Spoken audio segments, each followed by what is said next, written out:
Hey guys, tonight we're going all the way back to a world of soot-stained collars, creaky carriage barge wheels, and steam-powered everything.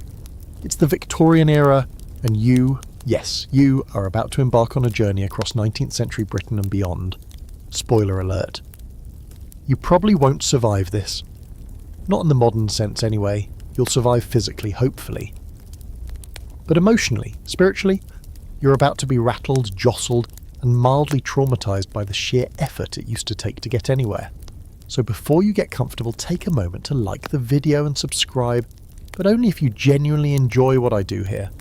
Otherwise, we'll just sit here awkwardly, making unblinking eye contact. Tell me where you're watching from tonight, and what time it is where you are. I'm curious. Maybe you're in Sheffield and it's 10:45 PM, or in Mumbai, catching this at 3 in the afternoon, already in your pyjamas.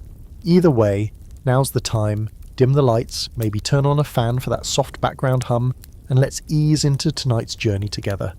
It starts with horses, lots of them. You're stepping down from a muddy coach into early Victorian England, say the 1830s. Queen Victoria hasn't even been crowned yet. The Industrial Revolution is already churning along, but travel is still somewhere between medieval and chaotic. If you want to get anywhere faster than your own legs will carry you, you're calling for a horse, or at least something horse adjacent. You're wearing a wool cloak that smells faintly of last night's rain and stale pipe smoke. Under your boots, the road is more mud than cobblestone, and a set of hooves clatter past, narrowly missing your toes. That's just normal here. No one apologises. A child runs by with a basket of eels. Don't ask. Let's say you're travelling from Bath to London. That's about 100 miles.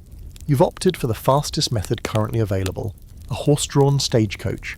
Congratulations. You're in for a journey that'll take about 12 to 15 hours, assuming the weather holds, the horses stay upright, and the coach doesn't topple into a ditch. Oh, and that the roads aren't blocked by a spontaneous parade or, a highwayman with performance anxiety. Your coach is painted in gaudy reds and golds, with a royal-sounding name like the Exeter Star or the Glorious Bell. It looks charming from the outside. Up close, though, the charm peels off like old paint. You climb in and sit on a wooden bench with padding that feels like it's been stuffed with dead hedgehogs. Around you there's a travelling solicitor, a lady who won't stop sneezing, and a boy holding a small judgmental goat. It's already too much. The coach starts moving, and with it, your organs. Every jolt sends a shiver up your spine. The road, if we can call it that, is basically a suggestion. Potholes the size of small bathtubs send you flying half an inch into the air every 20 yards. There's no suspension to speak of, and you wonder whether Victorian doctors treated spinal damage or just handed out laudanum and hoped for the best. Outside, the countryside is beautiful in that damp, vaguely haunted way only England can deliver. Rolling hills, crows that might be watching you, mist seems a little too curious. Inside the coach, the air gets mustier by the mile. Someone opens a pork pie. Regret follows instantly. Now, here's your historical tidbit of the night. In 1830, Britain had roughly 20,000 miles of turnpike roads. These were toll roads, often funded by local trusts. The idea was to make travel faster and more reliable. The reality, still terrible. You pay tolls every few miles, and the roads might be maintained by a man named Hargle, who fixes potholes with whatever he finds lying around, including, possibly, pieces of other travellers. Quirky fact, the position of postboy, the person who actually rode ahead to carry the mail or guide the coach horses, was often filled by children as young as 12. Tiny, fearless, and probably fueled by hard-bred and reckless optimism, these kids led stagecoaches at full gallop through rain, sleet, and literal bandits. And here's something scholars still debate: just how transformative these coaching routes were for society at large. Some argue they connected the country in revolutionary ways, speeding up communication and trade. Others say the stagecoach system was already teetering on obsolescence the minute steam engines started puffing across the landscape. Either way, for the moment, you're very much stuck in the pre-train era, inhaling the sweaty despair of your fellow passengers. Eventually the coach pulls into a posting inn, the Victorian version of a rest stop.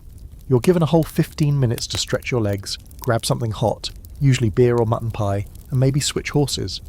You stumble out half deaf from the wheels and aching in places you didn't know you had bones. The sky's getting dark. You realise you've only made it halfway. You think about writing home, but remember, even mail isn't quick yet. Letters take days or even weeks to arrive, and they're paid for by the recipient. Imagine your family getting a note that says, "Still on the road, send socks," and having to pay for the privilege.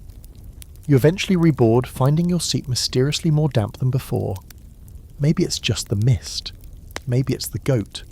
You don't ask. Night falls. There's no light inside the coach. Candles are too dangerous and lanterns bounce around too much. So you ride in total darkness, the sounds of hooves echoing ahead and behind you, your seatmates shifting and muttering. Occasionally a wolf howls, or maybe it's just someone's stomach. And as you doze off, jerking awake every time the wheel hits a rock or someone sneezes violently, you realise something profound. Travel in the Victorian era isn't just slow or uncomfortable. It's a weird mix of danger, discomfort, and bizarre etiquette rules. And you've only just begun. You wake up with your neck at a 45-degree angle, cheek mashed against the rattling frame of the coach window, or more accurately, the empty wooden rectangle that used to hold a pane of glass before someone's elbow took it out an hour back. The air is sharp and wet, fog crawling through the broken gap, dragging the smell of the manure and early morning dew right into your nostrils. Your knees ache, your spine is holding a grudge, and the goat is still staring at you. Welcome to day 2 of travel in the Victorian era, where the road might get a little smoother, but the discomfort remains lovingly consistent. Today, we're diving deeper into carriages, creaky infrastructure, and that delightful Victorian obsession with social class, even when you're all trapped in the same bouncing wooden box. The coach pulls into a larger town, maybe Reading, maybe somewhere you never catch the name of because no one bothers to say it out loud. The wheels grind to a stop outside a coaching inn, and the moment you step down, the mud makes a desperate attempt to steal your boots. You yank one free with a slurp, waddle toward the main doors, and realise that your legs no longer remember how to walk. They wobble like overcooked eels. You mutter a half-hearted curse under your breath, and an old man passing by tips his hat and says, "Rough going, eh?" You nod solemnly, because words are hard now. Inside the coaching inn, you find a scene that's half tavern, half travel hub, and 3/4 health violation. A roaring fire fills the main room with warmth and smoke. Coats drip near the hearth. A dog sleeps on someone's lap. A woman in an aggressively large bonnet slurps stew from a shared bowl. And upstairs, beds, lots of them, possibly shared. Probably lumpy. This is where the classes start to split. If you've got money, and in this fantasy, let's say you do, you can pay for a private room with a feather mattress and a basin of lukewarm water that someone maybe thought about changing this month. If you're poor or frugal or just terribly unlucky, you're staying in a communal dormitory, which is basically a room full of snoring strangers, questionable quilts, and a strong chance of fleas. You pretend not to care, but you itch anyway. Now, let's talk about the carriages themselves. If you're not going by stagecoach, you might hire a private carriage. Or if you're high on the social ladder, own one outright. The options are weirdly specific. There's the barouche for upper-class elegance, the landau for those who want to be seen, the phaeton for daring gentlemen with a death wish, and the humble gig, which is less luxurious and more bucket on wheels. Some have spring suspension, some are glorified boxes, but all of them are at the mercy of the same deeply unreliable road system. Victorian roads are a tale of ambition versus mud. While turnpike trusts do their best to maintain major routes, the work is patchy. A wealthy borough might pave their road with granite sets, which sound fancy until you hit them at speed and your teeth start clicking like dice in a cup. Most rural roads are still dirt and stone, with ruts carved so deep you could plant potatoes in them. And don't even start on the bridges. Many of them date back to the 1600s and audibly groan when you cross. Historical fact of the day. By the early 1800s, the average mail coach in Britain travelled at about 10 miles per hour. That may sound depressingly slow now, but it was revolutionary at the time. Before that, you'd be lucky to get 4 or 5 mania on a good day. And mail coaches had right of way, literally. If you were a farmer hauling hay and saw the Royal Mail barrelling toward you, you were legally required to swerve or face a fine, or just get flattened. Your choice. Now here's a quirky little nugget.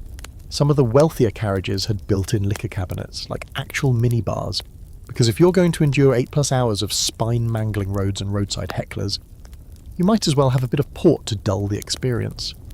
Toasting to your own survival was considered perfectly respectable, at least if you didn't spill any on your waistcoat. The big scholarly debate tied to all this, whether the spread of carriages and private transport truly made Victorian life more mobile for the middle class, or just widened the social gap. Yes, middle-class families began travelling more in the mid-1800s, but was it real mobility or just a performance of it?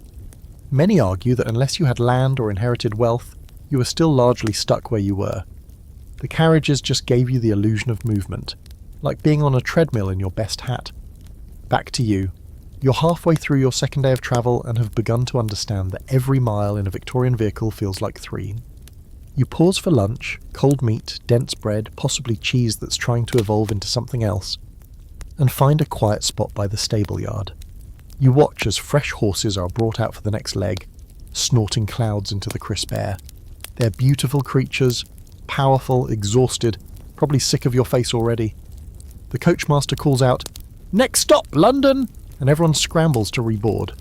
You squeeze in, now sharing your bench with a retired colonel who's more moustached than man, and a teenage girl knitting something aggressively green. As the coach pulls away, a wheel hits a puddle the size of a bathtub and sends a spray of brown water right into your lap. You just nod. That tracks. The road to London takes you through small villages and sprawling estates. Occasionally, you glimpse manor houses in the distance, glittering on the hills like they're not entirely part of the same world.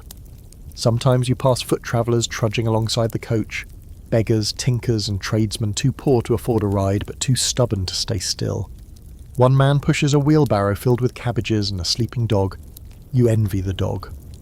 By nightfall, the lights of London glimmer ahead, soft halos in the soot-thick air. You sit up straighter. Your stomach growls. Your clothes smell like horse and regret. But you've made it. You're entering the greatest city in the empire, battered and stiff and one thin layer of grime, away from giving up entirely. Welcome to the heart of Victorian travel. You're just in time for the real madness to begin. London hits you like a chimney to the face. Not literally, although that's honestly not out of the question here, but metaphorically and with full Victorian flair. The moment your coach clatters through the toll gate and onto the outer streets of the city, the sounds multiply. The iron ring clatter of wheels on cobblestones, the snapping of whips, the endless cry of vendors hawking chestnuts, ribbons, and very suspicious meat pies. It's not just busy, it's teeming. London in the early Victorian years is a living, breathing organism, equal parts glorious and grotesque. You shift uncomfortably in your seat as the coach lurches into the flow of urban traffic, such as it is. There are no proper traffic lights yet, no real rules beyond don't die, and the only things louder than the horses are the cab drivers shouting over each other to claim fares. Your driver curses cheerfully as he veers past a vegetable cart that's leaking turnips. A man on a penny farthing narrowly avoids a collision with a funeral carriage, and you're sitting here in a cloud of horse steam and questionable smells, wondering whether this is better or worse than being stuck in a country lane. Let's talk about the real travel revolution happening all around you, the train.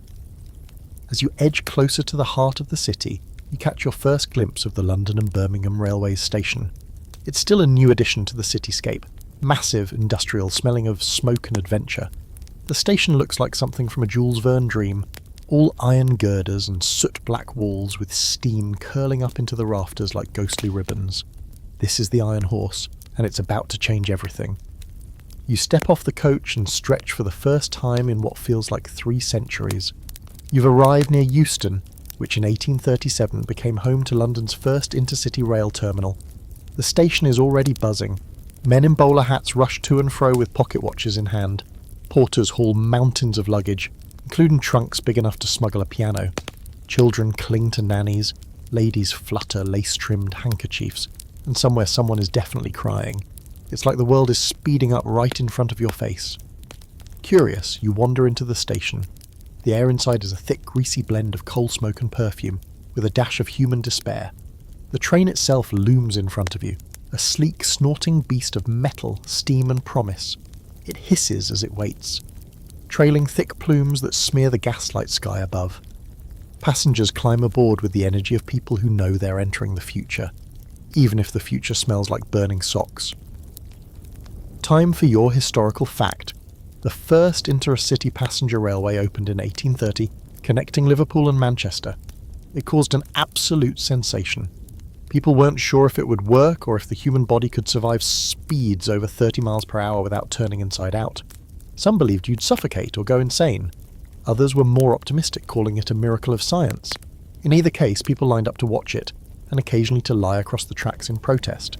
The quirky fringe fact: early train companies actually had to hire stoppers, men who walked ahead of the engine waving flags, to warn people and livestock that the train was coming. Because, fun twist, there were no warning bells or gates yet, and farmers were just casually herding sheep across the lines like they didn't fear the industrial gods. One of these early stoppers famously wore a top hat and carried a trumpet, which, you have to admit, is a vibe. Now here's the big debate. Did the railways truly democratise travel, or did they just repackage the class system in a faster vehicle? On one hand, third-class tickets allowed poor travellers access to distant cities and factory jobs. On the other, first-class carriages remained plush, expensive, and totally separate from the riffraff. Some historians argue that trains reinforced class divides more effectively than carriages ever did, by organising society by compartment. Literally. You, however, are determined to find out for yourself, so you buy a ticket. The ticket clerk barely looks up as he slides you a small rectangular slip, printed, stamped, and faintly damp. The fare is shockingly low for the third-class ride, but your fellow passengers look like they've all survived at least 3 small plagues. You climb aboard anyway, heart pounding with excitement, shoes slightly squishing from earlier puddles. The train jolts to life with a sound like a sneeze from a dragon. You're off, not gliding, not yet, but rattling, clanking, gathering speed with every second. The scenery outside blurs. You watch brick houses fly by, chimney stacks belching into the low sky, people waving from nearby fields or just staring with wide eyes, unsure whether to cheer or cross themselves. Inside the carriage, it's wooden benches all around. No padding, no glass in the windows, just open gaps that invite wind, soot, and the occasional bug directly into your face. You learn quickly to keep your mouth shut when you're looking out. Coal dust is not delicious. You sit near a woman nursing a fussy baby wrapped in layers of muslin, a man reading a newspaper aloud to no one in particular, and a pair of chimney sweeps who look like they crawled out of a Dickens novel by mistake. The bench creaks under the collective weight of social discomfort. And yet, you're moving. Fast. Fast enough that your bones rattle. Fast enough that the countryside starts to look surreal. Fast enough to feel the hum of something modern underneath all the grime and awkwardness. At one stop, a vendor pokes his head into the carriage shouting, "Tea! Buns! Eels in a jar!" You pass. Barely. The train huffs, whistles, and pulls away again. An hour later, you stumble off onto a new platform, shoes blackened, nerves jangling, hair smelling like it lost a bet with a coal scuttle. But you're impressed. In 1 hour, you've travelled what would have taken half a day by coach. Your backside is still sore, sure, but your spirit? Weirdly buoyant. Steam travel is rough, it's loud, it's dirty, and the seats are a war crime, but it's also fast, relatively affordable, and just a little thrilling. You find yourself wondering, how far could you go now? Birmingham, Edinburgh, Paris. Suddenly the world feels reachable. You rub coal dust from your sleeves and step into the new city, already thinking about your next ride. Whether you survive it is another matter. You find a place to stay just off the station road, tucked between a pub that smells like spilled ale and sweat, and a tobacconist whose window display features pipe tobacco named things like Old Shag and Gentleman's Comfort, neither of which inspire confidence. The sign outside the inn swings violently in the breeze, the sleeping badger, as if it's either a cosy retreat or an omen.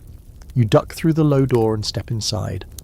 The interior greets you with an enthusiastic creak and a sudden wave of warmth, mostly from the fireplace, partially from body heat, and entirely unventilated. The innkeeper is a round man with mutton chops, a suspicious smile, and a tone that suggests your room is somehow both very lucky and last available. You don't ask questions, you're too tired to care.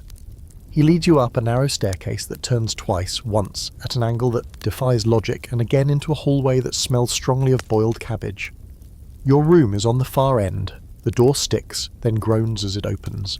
Inside, one narrow bed with a thin straw mattress, a wooden washstand with a cracked basin, and a window that offers a view of a wall and someone else's laundry. There's a single candle stub already half melted. A mouse pauses mid-scurry to glare at you, then disappears under the floorboards. Welcome to your Victorian inn. Bedbugs included, probably. You sit on the bed, instantly regretting it as the mattress sighs like it just gave up, and take a breath. The day's train ride is still vibrating in your bones. Your hair smells like a fireplace. Your boots are lined with gravel, and somehow you're not done travelling yet. Not even close. Tonight you rest. Tomorrow the adventure continues, but first you have to survive this inn. Let's get into the grit of Victorian lodging. Coaching inns like this one were once the backbone of long-distance travel, especially before trains began swallowing up the landscape. In their heyday, these inns were part travel stop, part social hub, and part lawless frontier saloon. You could eat, sleep, drink, gossip, rent a fresh horse, post a letter, and if you had the coin, disappear under mysterious circumstances, all under one roof. But with the rise of rail, many fell into decline, becoming dingier by the year. Some just stopped replacing things. Others leaned into the grime, like this one, where the floorboards slope so aggressively you sleep with your feet several inches higher than your head. Here's your historical fact. The term hotel only really began catching on in the Victorian era. Before that, places to stay were generally called inns, taverns, or boarding houses. By the 1850s, posh urban hotels began springing up near major railway stations, grand stone buildings with dozens of rooms, bellhops in smart uniforms, and actual plumbing sometimes.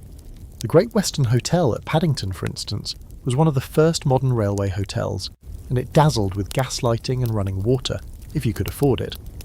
Not you, though. You're staying where the wallpaper is more mould than pattern. You light your candle, peel off your outer layers, and eye the basin of water with suspicion. It's cold, probably drawn this morning, and smells vaguely metallic. You splash some on your face anyway. Your reflection in the cracked mirror looks like someone who's been through a minor war, tired eyes, soot-streaked cheeks, and a hairstyle last seen on frightened scarecrows. You climb under the rough blanket and instantly understand why Victorian travellers often drank themselves to sleep. The bedding is stiff and smells like it's been dried next to a smokehouse. You lie there, eyes wide in the dark, listening to all the sounds of the inn. Footsteps thumping overhead, someone weeping softly down the hall, baritone belch followed by applause, and the unmistakable creak of someone else's mattress behaving inappropriately. Here's a quirky fringe fact for the night. Many travellers brought their own chamber pots when staying at inns. The provided ones were rarely cleaned thoroughly, and sharing one with the previous guests was not just disgusting but borderline hazardous. Victorian travel etiquette books often included packing lists that featured not only pots, but also folding basins, soap, spoons, bed linens, and even portable mattresses. That's right, portable mattresses. People rolled them up like sleeping bags made of sorrow. And now for the open debate. Historians still argue whether Victorian travel lodging was truly worse than what came before it. Some say it was a step up. At least now you had actual buildings, walls, and a roof. Others point out that in many coaching inns, sanitary conditions were barely better than medieval standards. And with the rise of cities came the rise of crowded boarding houses, where 6 to 8 people might share a single room. Disease thrived, privacy evaporated, and yet people still travelled. Because what choice did they have? You roll over and try to find a position where your ribs don't touch the bed frame. It's like a twisted game of human Jenga. You fluff the pillow, which is filled with something between straw and defeated dreams. The candle guttered out minutes ago, so now it's just you, the darkness, and the occasional skitter of the mouse you've decided to name Gerald. He's rude, but he seems harmless. As you start to drift, lulled by exhaustion and the rhythmic clanging of someone washing dishes downstairs, your mind wanders. You think about all the people who passed through this very inn. Merchants, soldiers, mothers, pickpockets, poets. Maybe one of them left a message under the floorboard. Maybe one of them never checked out. Eventually sleep takes you, though it's the kind that comes in fitful bursts, filled with dreams of runaway carriages, angry goats, and tea served lukewarm indented tin cups. In the early hours, long before the sun rises, a rooster screams from somewhere outside. A cart rattles past. The city is already waking up. And you're still alive, slightly itchy, questionably clean, but alive. That's a win. You sit up, bones popping, and light the candle again. Today you're going to try something even more terrifying than the train or the inn, navigating a Victorian street on foot. Spoiler alert, it won't be graceful, but at least there probably won't be any goats this time. Probably. Your boots hit the London pavement just as the sun starts clawing its way over the rooftops, painting the soot-streaked chimneys in a soft golden haze. The light is pretty in a sort of romantic decay kind of way. Like if a postcard came with a mild cough, you inhale deeply and instantly regret it. The morning air carries with it a complex bouquet of coal smoke, horse dung, fish guts, and hope. You're ready to experience the true Victorian street. Crowded, chaotic, and entirely unconcerned with your comfort. You tuck your coat tighter around you, adjust your hat, because everyone wears a hat here, even children, and step into the stream of foot traffic. London streets aren't so much planned as survived. There are no traffic lanes. There are barely sidewalks. Just waves of humanity. Carts, horses, dogs, chimney sweeps, fishmongers, paperboys, and the occasional street performer all tumbling forward in loosely agreed upon directions. Your first obstacle, a crossing. Victorian crosswalks do not exist. There are no signs, no helpful lights, and certainly no respect for pedestrians. You eye the thoroughfare. An ever-flowing parade of horse-drawn carts, delivery wagons, hansom cabs, omnibuses, and one man pushing a wheelbarrow filled with potatoes, and also, for some reason, a live duck. You wait for a lull that never comes, then sprint through with all the grace of a startled goat. Miraculously, you survive. A whistle blasts behind you. A uniformed officer, top hat, moustache, and righteous indignation, waves his cane and shouts something about jaywalking. You wave back politely and pretend you're French. Now you're walking along Holborn, or is it the Strand? Honestly, everything's covered in soot and confusion. You pass shop fronts with elaborate window displays, cravats, tea services, imported spices, patent medicine that promises to revive the liver and dazzle the humours. Chimney sweeps dart in and out of alleys, often barefoot and sometimes under the age of 10. A milkman passes with clinking bottles. A woman sells roasted chestnuts from a small metal cart, her apron blackened by decades of smoke. You buy a chestnut, it burns your fingers. You pretend you enjoy it. The cobblestones beneath your feet are uneven, slippery, and doing their best to roll your ankle. You sidestep a puddle, at least you hope it's a puddle, and immediately step in another. One boot now squelches ominously. You soldier on. Let's pause for your historical fact of the day. In 1847, the average walking speed in central London during peak hours was around 2.5 miles per hour. That's barely faster than a leisurely stroll. Why? Because the streets were so packed, so clogged with carriages, people and animals that walking at any decent pace required full contact agility training. Newspapers complained about the congestion. Letters to the editor called for reforms. Nothing changed. And here's your quirky tidbit. During this era, city planners actually installed islands of value in the middle of wide roads to help pedestrians cross. These weren't raised medians or traffic dividers. They were literally small stoned platforms where you could pause and breathe and reflect on your own mortality as carts thundered past on either side. The Victorians called them safety zones. You call them panic rocks. As you continue walking, you try to make sense of the sounds. Every few feet someone's shouting. Vendors yelling about oysters or pie, drivers cursing at horses, someone advertising a miracle cure for baldness. There's also music, a hurdy-gurdy playing a barely recognisable version of Green Sleeves, accompanied by a trained monkey in a waistcoat doing a stiff little dance. You tip him a coin. He bows deeply. His handler thanks you in 7 syllables of thick Cockney and wanders off toward the Thames. Navigating this foot traffic is an art. You start learning the rhythms, when to dodge a delivery cart, how to drift behind a wealthy lady with parasol-powered clearance, when to squeeze between a street sweeper's wagon and an inexplicably parked hearse. You learn to ignore the slaps of newspapers being hawked in your face and the looming stink of overflowing rubbish bins. There's a system to all this, you realise, an unspoken etiquette.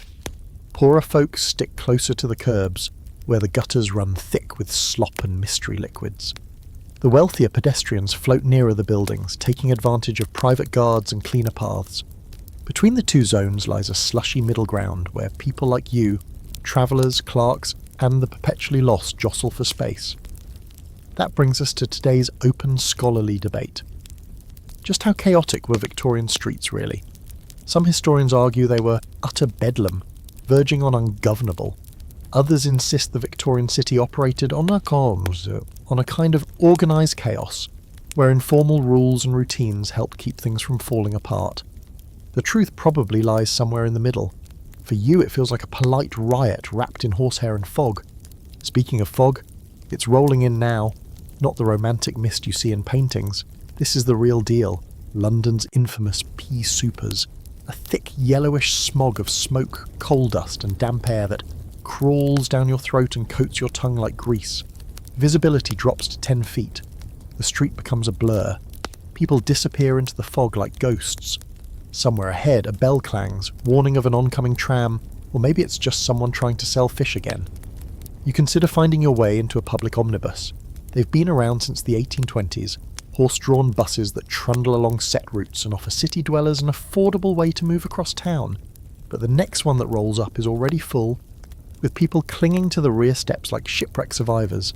A conductor in a bowler hat yells, "No more room unless you're sitting with the chickens." You decline politely. Instead, you duck into a covered arcade, a glass-roofed shopping lane, the Victorian answer to moles. It's instantly quieter. The fog doesn't reach here. You pass gloved hands inspecting silk gloves, a bookshop selling serialised Dickens novels, and a shop entirely devoted to umbrellas. Everything is a little calmer, fancier, and more expensive than it has any right to be. After walking for what feels like a month, you finally reach your destination. A cafe just off Fleet Street, known for its tea, scones, and suspiciously good lemon curd. You collapse into a wooden chair, remove your hat, and order tea so strong it could revive a ghost. Your legs tremble slightly. Your lungs feel like chimney flues, but you made it. You walked the Victorian city and lived to tell the tale. Now you sip your tea, watching the fog curl outside like it's trying to sneak into your scone. The city continues on, a machine of smoke and sweat and movement, and tomorrow you're trying out something new, figuring out a railway timetable. Pray for patience. You wake up the next morning with a vague sense that your legs have filed a formal complaint. Every muscle aches, your back has developed new angles, and your boots look like they've witnessed a tragedy. But today you've got a different plan. No hoofing it across cobblestones, no dodging vegetable carts or fog-thick intersections. No, today you're going to attempt something simultaneously more civilized and somehow more terrifying. Sea travel. You're crossing the English Channel. You leave London by train, feeling almost smug now as you settle into the rickety wooden bench in third class. You know the drill. Keep your mouth closed to avoid coal dust. Don't ask what the sticky patch on the seat is. Try not to make eye contact with the man who brought pickled eggs on board at 7:30 a.m. The countryside blurs past. Fields give way to harbours. Your heart starts doing that thing where it's a little too excited, a little too afraid. You're heading south, bound for the coastal port of Dover, and beyond that the choppy unknown. When you finally step off the train at the seaside, the air hits you differently. It's saltier, brisker, and packed with seagulls screaming like they have just stubbed their toes. The harbour is alive with movement. Steamers hiss from their moorings. Longshoremen shout at one another over crates of cargo, and thick ropes twist like muscular snakes across the dock. You spot your vessel, a paddle steamer, squat and noisy, belching black smoke like it's mad at the ocean. The boat's name is the Princess Adelaide, which sounds regal until you get close and see the rust stains. Still, it's modern, by Victorian standards, and fast, meaning it can get you across the channel in under 4 hours. Of course, the captain doesn't mention that fast often includes vomiting. Sea travel in the Victorian era is a gamble. For every gentleman serenely sipping tea on deck, there are 5 passengers clinging to the railings and reconsidering every life choice that led them here. The paddle steamers revolutionised travel by slashing journey times in half, but they also introduced a new, pungent horror. Coal smoke mixed with waves. You hand over your ticket, board the vessel and find your place below deck. A windowless, low-ceilinged room that already smells faintly of damp despair. The walls are panelled in dark wood. The air is thick. The benches are narrow. You're joined by a dozen other hopeful travellers, some cheerful, most pale, all trying to look braver than they feel. A steward, buttoned, brisk, and permanently unimpressed, walks through, tossing tin basins onto the floor like it's a game. "For the seasick," he says. Several people laugh. No one smiles. The steamer pulls away from the dock with a deep wheezing whistle, and the journey begins. Within 20 minutes, the boat starts pitching. Not dramatically, not yet, but just enough to make the horizon lean at a funny angle. You try to keep your eyes on something stable. Unfortunately, the only thing not moving is a rather stern nun reading a Latin prayer book. You try not to stare at her for support. It doesn't help. Historical fact, By the 1840s, paddle steamers were a popular and fairly reliable way to cross from England to France, especially between Dover and Calais. Before steam, people had to rely on wind and tide, and journeys could take anywhere from 4 hours to over a day. With steam, crossings were more predictable, but also more violently jarring when the weather turned sour. Quirky fringe fact: in particularly bad weather, it was not uncommon for captains to let passengers disembark mid-crossing onto pilot boats rather than complete the voyage. Imagine, halfway across, being given the option to hop into a smaller, equally vomit-prone boat and hope for the best. Spoiler, many refused. Others jumped at the chance, literally. Now, the Channel isn't the open ocean, but today it may as well be. Waves start slapping against the hull with increasing confidence. A child in the corner begins to whimper. The man beside you, a stockbroker judging by the silver buttons and haunted eyes, grips his knees and mutters something about oysters. Across the room, someone has started to make use of their basin. A domino effect begins. The thing about seasickness is that it's not just physical, it's psychological. The more you see other people losing it, the faster your stomach starts negotiating with your dignity. The boat lurches again. Something falls. A tray of rolls crashes to the floor, releasing the smell of stale bread and panic. You decide bravely to head up on deck for your fresh air. Outside, the wind is unrelenting.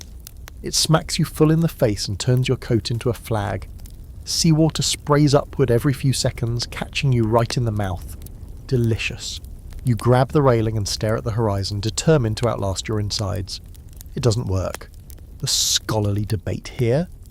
Whether Victorian sea travel was genuinely awful or just hyped up by memoirs and novels that love drama. Diaries from the period are packed with complaints, descriptions of being tossed around like rag dolls, and promises never to board a steamer again. But official passenger numbers kept climbing year after year. So were people exaggerating, or were they just very, very committed to pretending it was fine? Back to you finally settle into a rhythm. It's not quite peaceful, more like resigned. You find a relatively dry spot on deck, wrap your coat tighter, and let the wind scour your brain of coherent thought. Occasionally someone else stumbles past, ghost-faced and wheezing. You nod at each other. You're in the same miserable club now. After what feels like an eternity, and probably was just 2.5 hours, the French coast appears, grey and fogged, but there. The steamer gives one final triumphant cough of steam and starts gliding toward Calais. The passengers perk up, colour returns to faces. Someone dares to eat a cracker. The nun closes her book and smiles slightly. It's a religious moment. Docking is a slow process involving ropes, shouting in multiple accents, and a lot of waiting around while paperwork gets passed back and forth between customs officials who all appear to be related by grudge. Eventually, you're allowed off the boat. Your legs wobble, your stomach churns, and you taste salt on your lips, but you're in France. You step onto solid ground, kiss the dock mentally, and stagger toward a waiting queue of porters yelling things like, "Monsieur, bagage, vite vite!" One tries to grab your valise. You growl and clutch it to your chest like a frightened raccoon. You've earned every ounce of discomfort inside. Congratulations, you've survived Victorian sea travel. You're slightly broken, but also weirdly proud. Like you've passed some brutal rite of passage involving damp socks and shame. You brush the coal dust off your coat, lift your chin, and prepare to face the next horror. Navigating the French rail system with only a phrasebook and a poor grasp of verbs. What could possibly go wrong? You are now officially abroad and disoriented. The Calais docks are a maze of shouts, whistles, clattering wheels, and several people arguing in a French so fast it could double as an air raid siren. The signs aren't in English, the menus aren't in English. The train announcements are definitely not in English, though they do occasionally include the words non, vite, and merde. You tighten your grip on your luggage and reach for your one weapon, a phrasebook from 1843 with yellowing pages and phrases like, "Where is the pig market?" and "May I purchase 5 fine cheeses?" Not helpful, but you clutch it anyway like it might burst into competence. Your next objective, catch the train to Paris. The good news, France is in the midst of its own railway boom. The bad news, it's slightly behind Britain's, and the station is more organised chaos than actual infrastructure. You locate the ticket counter, marked by a crooked sign and a man who looks deeply disappointed in everyone, and attempt to request a seat. You point at your destination on the map. "Un billet à Paris, s'il vous plaît," you manage. He grunts, takes your money, and hands you a ticket with an unreadable scribble, and what you hope is a departure time. You shuffle toward the waiting area, which appears to be a covered platform full of confusion, luggage piles, and 4 different groups of travellers all swearing in different languages. There's a goat again. How do they keep following you? The train finally hisses into the station, sleek, soot-streaked, and trailing black smoke like a dragon with indigestion. You board, finding a third-class compartment that is, blessedly, not yet full. It's wooden benches again, because of course it is. A small barred window lets in a draught sharp enough to chill soup. You hoist your trunk overhead, which almost ends in injury when it slides backward and is caught by a nun with reflexes honed by divine intervention. Now you're rumbling through the French countryside. The train rocks in an almost rhythmic sway, and outside the fields blur past in a soothing smear of green and yellow. You pass small villages with crooked rooftops and laundry flapping like surrender flags in the wind. Children wave at the train, chickens scatter. The sun plays hide-and-seek behind puffy clouds, and for a brief, rare moment, travel feels almost serene. Historical fact time. The first rail line between Paris and Calais wasn't fully operational until the 1850s, and even then, it was stitched together from smaller lines run by different companies. Travellers often had to change trains halfway, or endure long waits at remote rural stations with little more than a wooden bench and a stern cafe owner offering one single stale croissant. The journey from Calais to Paris could take 6 to 10 hours, depending on luck, weather, and the mechanical mood of your train. Quirky fringe fact: in the early days of international rail, border agents would sometimes board the train mid-journey to check papers, sometimes not even at the border. They'd simply walk in, demand your documents, and leave without explanation. One overzealous inspector in 1854 reportedly mistook a crumpled shopping list for a coded message and delayed a whole train while he interrogated a widow about oranges. Progress. Back to your compartment. You share it with a rotating cast of fellow passengers. A student with inky fingers and a notebook full of equations, a grumpy baker who smells permanently of flour and injustice, and an old man who communicates exclusively in dramatic sighs and meaningful eyebrow raises. No one speaks English. You nod a lot, smile occasionally. Try not to fall asleep and drool on anyone's shoulder. Eventually the train stops in Amiens. You all file off like blinking mole people and change to another train, this one slightly newer, with taller seats and marginally less soot. At this point you've stopped checking your clothes for stains. The grime is part of you now, your soot. The final stretch into Paris is louder, faster and crowded. You jostle for space, clutch your valise like it contains the secret to immortality, and peer out the window as the rural landscape gives way to stone buildings, wrought iron balconies and distant spires. You smell bread, actual fresh bread, a sign you're nearing the capital. Paris is on the horizon, its skyline slowly forming like a daguerreotype developing in your brain. As the train glides into the Gare du Nord, the station unfolds before you like a cathedral of steam and iron. High ceilings, steel beams, giant clocks ticking with smug importance. You step onto the platform and are immediately enveloped by the full Parisian effect: perfume, exhaust, shouting porters, elegant chaos, and the feeling that everyone is more fashionable than you. You follow the crowd toward the exits, only to be stopped by a stern customs officer who rifles through your bag like he's hunting contraband jam. He finds your damp handkerchief, your guidebook, and your emergency biscuit. After a tense stare down, he waves you through. Outside the station, Paris bursts open in every direction. The streets are cleaner than London's, but somehow more aggressive. Buildings rise like iced cakes, covered in stone flourishes and wrought iron balconies. Horse-drawn omnibuses whip past with terrifying speed. A child blows bubbles near a fountain. A woman walks a poodle wearing a scarf more expensive than your coat. You have no idea where to go, but you're here. You made it. Sea, soot and all. The scholarly debate tied to all this? Whether crossing borders by rail and steamer during the Victorian era truly made Europe feel closer, or simply compressed the discomfort of old journeys into new ones. Some historians argue the technology outpaced the traveller. People moved faster than their minds could adapt. Others claim this period marked the beginning of international leisure as we know it. Either way, the confusion was universal and timeless. You eventually find a modest hotel near Montmartre. It's small, loud, and smells faintly of garlic and old paint, but it has a bed. and the man at the front desk only mildly sneers at your French pronunciation. You drop your trunk, wipe your forehead, and collapse into the rickety bed with the grace of a sandbag. You crossed the sea, navigated foreign trains, survived border bureaucracy, and only almost insulted one customs agent by mispronouncing croissant. Not bad for a day's work. Tomorrow you'll explore Paris like the earliest Victorian tourists did, with wide eyes, sore feet, and a desperate longing for reliable plumbing. Morning in Paris arrives with a trumpet blast of sound. Carriage wheels on cobblestones, the sharp staccato of wooden heels on pavement, the shout of vendors from somewhere far too close to your window. It all blends into a kind of aggressive lullaby. You open your eyes to the filtered grey light of an unfamiliar ceiling, and the subtle but distinct ache of sleeping on a mattress last stuffed during the Napoleonic Wars. You are indisputably still alive, and incredibly sore. The room is narrow, furnished in what can best be described as tragic elegance. A gilt mirror hangs at a crooked angle. The wash basin looks more symbolic than functional. Your single window opens onto a view of a neighbouring wall and a hopeful patch of sky. Still, there's a kind of charm in it all, and unlike your last lodging, nothing scurries across the floor when you shift your boots. Progress.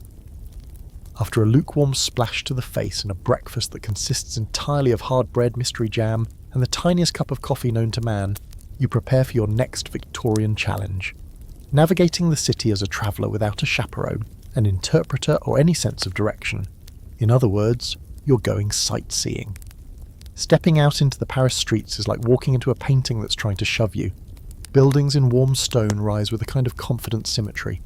Iron balconies bloom with laundry or potted plants. The smell of baking bread mingles with horse droppings in a uniquely Parisian blend. Children dart between legs, dogs bark cheerfully, and old men gather at cafes to judge passers-by with surgical precision. Armed with a guidebook and your phrasebook, which continues to offer deeply unhelpful gems like, "My cousin is with the violin," you aim for the river. The Seine snakes through the city like a polished ribbon, and the embankments are already alive with artists, flower sellers, and couples attempting to be romantic despite the occasional fish smell. You make your way across the Pont Neuf, one of the oldest bridges in Paris, where pedestrians stroll in their Sunday best, parasols tilt with choreographed grace, and street musicians play melancholic tunes on violins with missing strings. You linger at the centre, watching the city move around you, marvelling that despite the soot, the chaos, and the cultural whiplash, it's beautiful in its own lopsided way. Time for your historical fact. By the mid-1800s, Paris was rapidly transforming. Under the direction of Baron Haussmann, Napoleon III's favoured city planner, the tangled medieval maze of narrow alleys and crumbling buildings was being replaced with broad boulevards, airy parks, and uniform stone facades. The idea was to create beauty, but also order, a city that could breathe, move, and let's be honest, be more difficult to barricade during a revolution. The transformation was controversial, expensive, and in some cases violent. But the Paris you're walking through, that's Haussmann's legacy under construction. And here's your quirky fringe fact. Victorian tourists visiting Paris often brought with them calling cards, small printed cards with their names, titles, and sometimes even a short line of poetry. These were used to announce visits, express gratitude, or, if handed to the right person at the right moment, unlock an invitation to an exclusive soirée. Travel wasn't just movement, it was performance. You weren't just in Paris, you were being seen in Paris, which leads nicely into today's open debate. Did Victorian travel broaden minds or reinforce national arrogance? On one hand, guidebooks encouraged cultural appreciation, taught basic etiquette, and encouraged a curiosity about local customs. On the other, they often dripped with condescension, comparing everything to the superior version at home and reinforcing British exceptionalism in velvet-gloved terms. So was travel a way to connect with the world, or a polite method of judging it while wearing a monocle? You, for now, are somewhere in between. You marvel at the fountains, tilt your head at the gargoyles on Notre Dame, and nod respectfully at statues you absolutely don't recognise. You climb the steps of Montmartre, gasping somewhere around the midpoint, and are rewarded with a sprawling view of the city's rooftops, smoky, grand, and humming with life. At lunchtime, you stop at a small cafe with wooden chairs that wobble with French flair, and a waiter who regards you like you might be a poorly trained dog you attempt to order modestly, mispronounce everything, and end up with wine, a slab of meat you don't recognise, and a very forgiving slice of bread. You eat it all with cautious enthusiasm. It's not bad, it's not great, but it's not train food, and that's enough. Across the narrow street, a group of English tourists bumble past, led by a nervous man clutching a Murray's Handbook for travellers on the continent like it's holy scripture. You overhear him lecturing his group on the importance of watching one's purse and never, under any circumstances, drinking the tap water. You feel a pang of second-hand embarrassment and camaraderie. You're not them, but you could be them. In the afternoon, you wander into the Louvre, still more palace than museum, and get mildly lost in a room full of paintings depicting tragic-looking saints and large-eyed martyrs. You stare at the Mona Lisa. She stares back with that faint smirk that says, "You should have stayed on the train." Fair. By early evening, the city begins to shift. The sun dips, gaslights flicker to life along the boulevards, and the clatter of daytime slows into the hum of leisure. You pass cafes filling with diners, laughter rolling from open windows, the scent of garlic and wine hanging heavy in the air. Paris at night is a different kind of beast. Seductive, secretive, and just slightly tipsy. You retreat to your hotel, your boots dusted with Parisian grime, your jacket crumpled from a full day of survival, and your mind buzzing with unfamiliar syllables and cathedral ceilings. You collapse onto the narrow bed and consider how much you've managed to see and understand, and how much still feels utterly alien. In that moment, you realise the truth of Victorian travel is not about comfort or efficiency or even clarity. It's about the experience, the sheer ridiculous effort it takes to get somewhere, the laughter that bubbles up when your phrasebook fails you, the stories you collect, sometimes in exchange for a little dignity. Tomorrow you'll start the trip back to England. Another steamer, another train, another epic duel with luggage, timetables, and internal organs. But for tonight, you sleep in a bed that smells faintly of lavender and old upholstery, heart full, feet ruined, and dreams tangled in foreign languages. The journey home begins before the sun even considers rising. You wake in darkness, groggy and rumpled, with the unmistakable weight of dread sitting comfortably on your chest like a Victorian corset made of anxiety. Outside your window, the Paris streets are still asleep, lamplight flickering weakly, shutters closed, and only the occasional clatter of a milk cart reminding the world that mornings are legally binding. You gather your belongings, repack your bag with the grace of a man stuffing regrets into a coffin, and brace yourself for the voyage back across the channel. Your French is still atrocious, but you've developed a certain fearless rhythm, pointing confidently, smiling, and using the same 4 words for every occasion.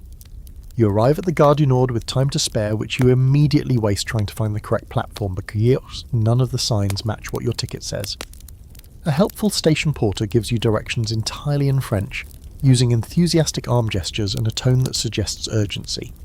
You thank him, dash off in the wrong direction, then circle back 3 times before spotting your train like a great smoky beast preparing to wake. The return trip to Calais is more crowded than your last.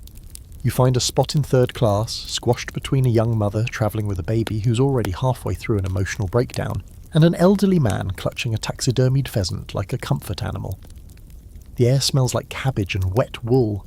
The window rattles, the bench sags, and your spine gently cries out for a life of stillness and soft upholstery. You survive the ride by entering a kind of meditative state, somewhere between unconsciousness and denial. The countryside slips by again, less romantic now, more like a hallway you've already walked down too many times. Towns flash past with names you can't pronounce. The air grows colder. You know you're getting close to the coast when the wind starts howling through the carriage seams and your teeth begin to chatter in Morse code. At Calais, it's organised chaos again. Passengers pour off the train like someone pulled the plug, or pushing toward the gangplank of the waiting steamer. You recognise the shape of the boat, the Princess Adelaide, or possibly the Misery Queen. It's hard to tell in the earlier light. It breathes smoke, rocks slightly in the harbour, and seems to glare at you. You glare back. Historical fact for today, by the mid-19th century, the journey from Paris to London had become a well-worn path for the well-to-do and the terribly determined. The boat train system was developed specifically to connect rail with steamers, allowing for relatively seamless travel between the two capitals. But seamless is a generous term. Timetables didn't always align, weather-delayed departures, and language barriers made every step a linguistic obstacle course. Still, compared to even 30 years earlier, it was a marvel. You board the ship, locate the least horrifying bench in the second-class cabin, and prepare your body for betrayal. The crossing today looks deceptively calm, but you know better. The sea doesn't need big waves to make you miserable.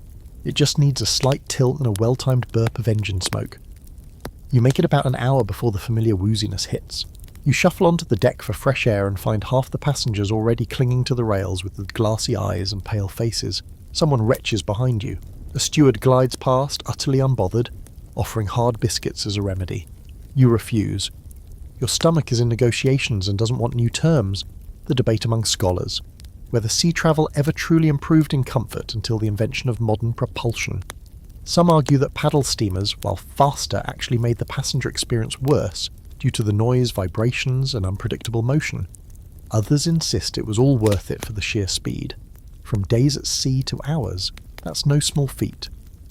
But as you lean over the railing and let the wind slap your face like an unpaid bill, it's hard to feel particularly grateful. Eventually, England appears on the horizon.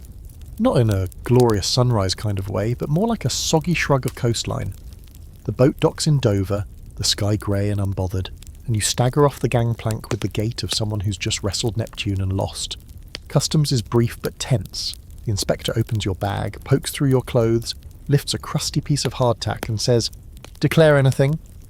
You want to say trauma, but you shake your head and he waves you through. The next step, the train to London. Dover station is a sleepy affair, all fog and chilled bricks, but the train is waiting, huffing like it's just as tired of all this as you are. You find a seat, wood again, naturally, and sink into it like a deflated accordion. Outside, England rolls past, familiar but slightly off after your time away. The hills are gentler, the sheep look judgmental, the villages are dotted with smoking chimneys and church spires rising out of morning mist.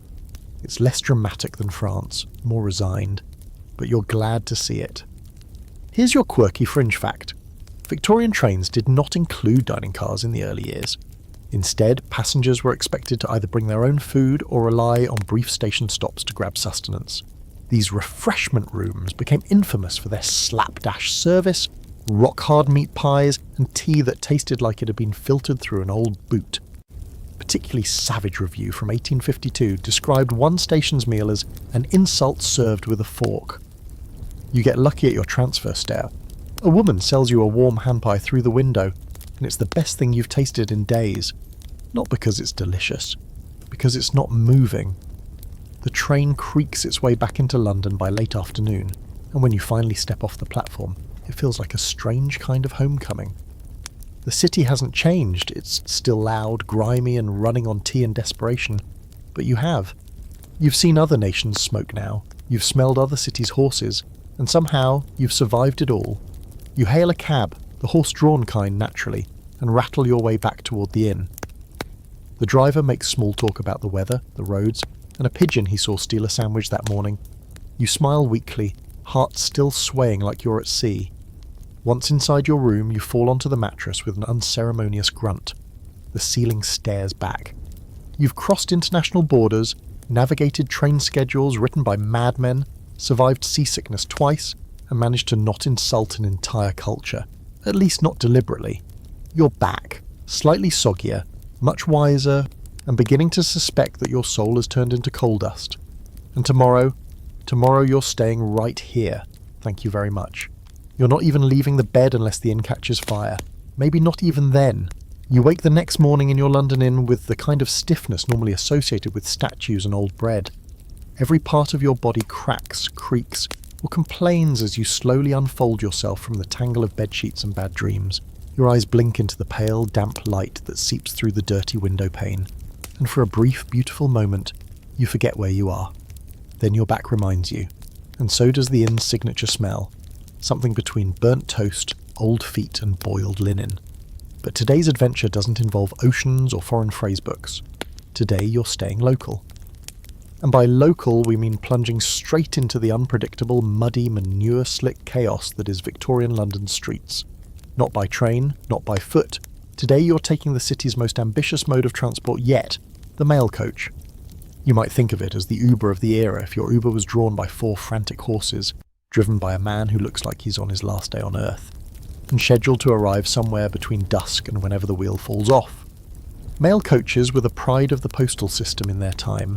High speed, relatively speaking, efficient when not attacked by bandits or fog, and capable of moving letters, parcels and panicked passengers across enormous distances at a pace that defied expectation. You begin by heading toward the General Post Office on St Martin's le Grand, the nucleus of Victorian communication. It's a mammoth, serious-looking building, with Doric columns and the energy of a place that hasn't smiled since 1801. The courtyard is a frenzy of movement. Mailbags are being hauled, uniformed clerks rush around holding ledgers and urgent expressions, and then you see it. The mail coach itself gleaming like a carriage with ambitions. It's painted deep red and black, polished to a shine, and proudly displaying the royal arms. The wheels are massive, reinforced with iron. 4 horses stand ready, snorting and pouring the cobblestones with the practiced drama of seasoned performers. Up top, a guard in a dark blue uniform stands with a horn slung at his side, while the driver, stoic, leather-faced, and bundled in about 8 layers, clutches the reins like he's planning a robbery. You're shown to your seat, not inside, of course. No, the inside is reserved for actual mail and high-priority officials.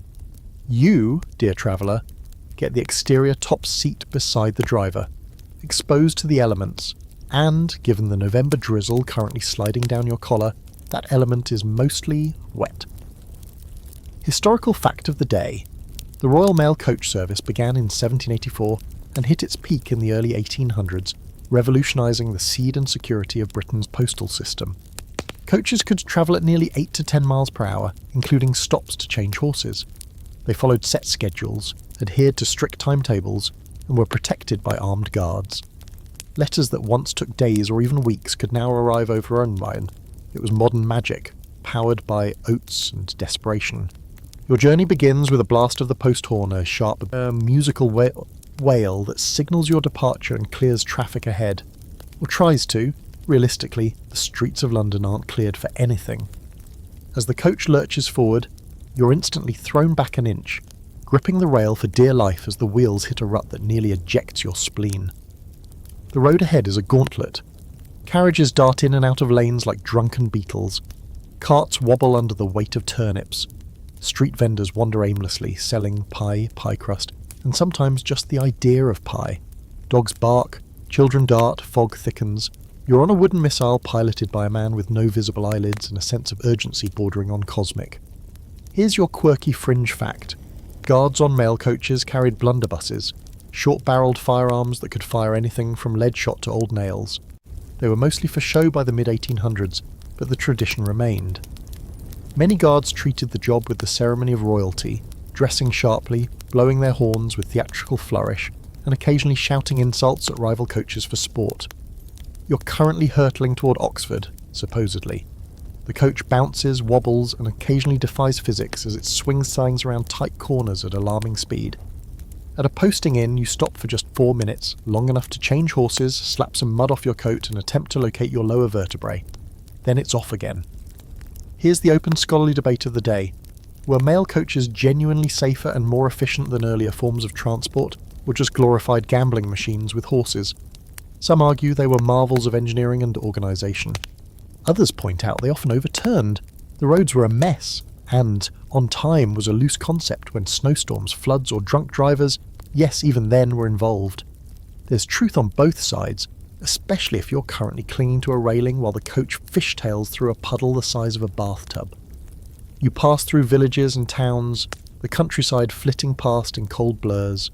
People gather to watch the coach go by. Children wave, shopkeepers pause in their doorways. There's something almost regal about the whole thing, until your driver sneezes into his scarf and wipes it on his sleeve. Ah, the dignity of travel.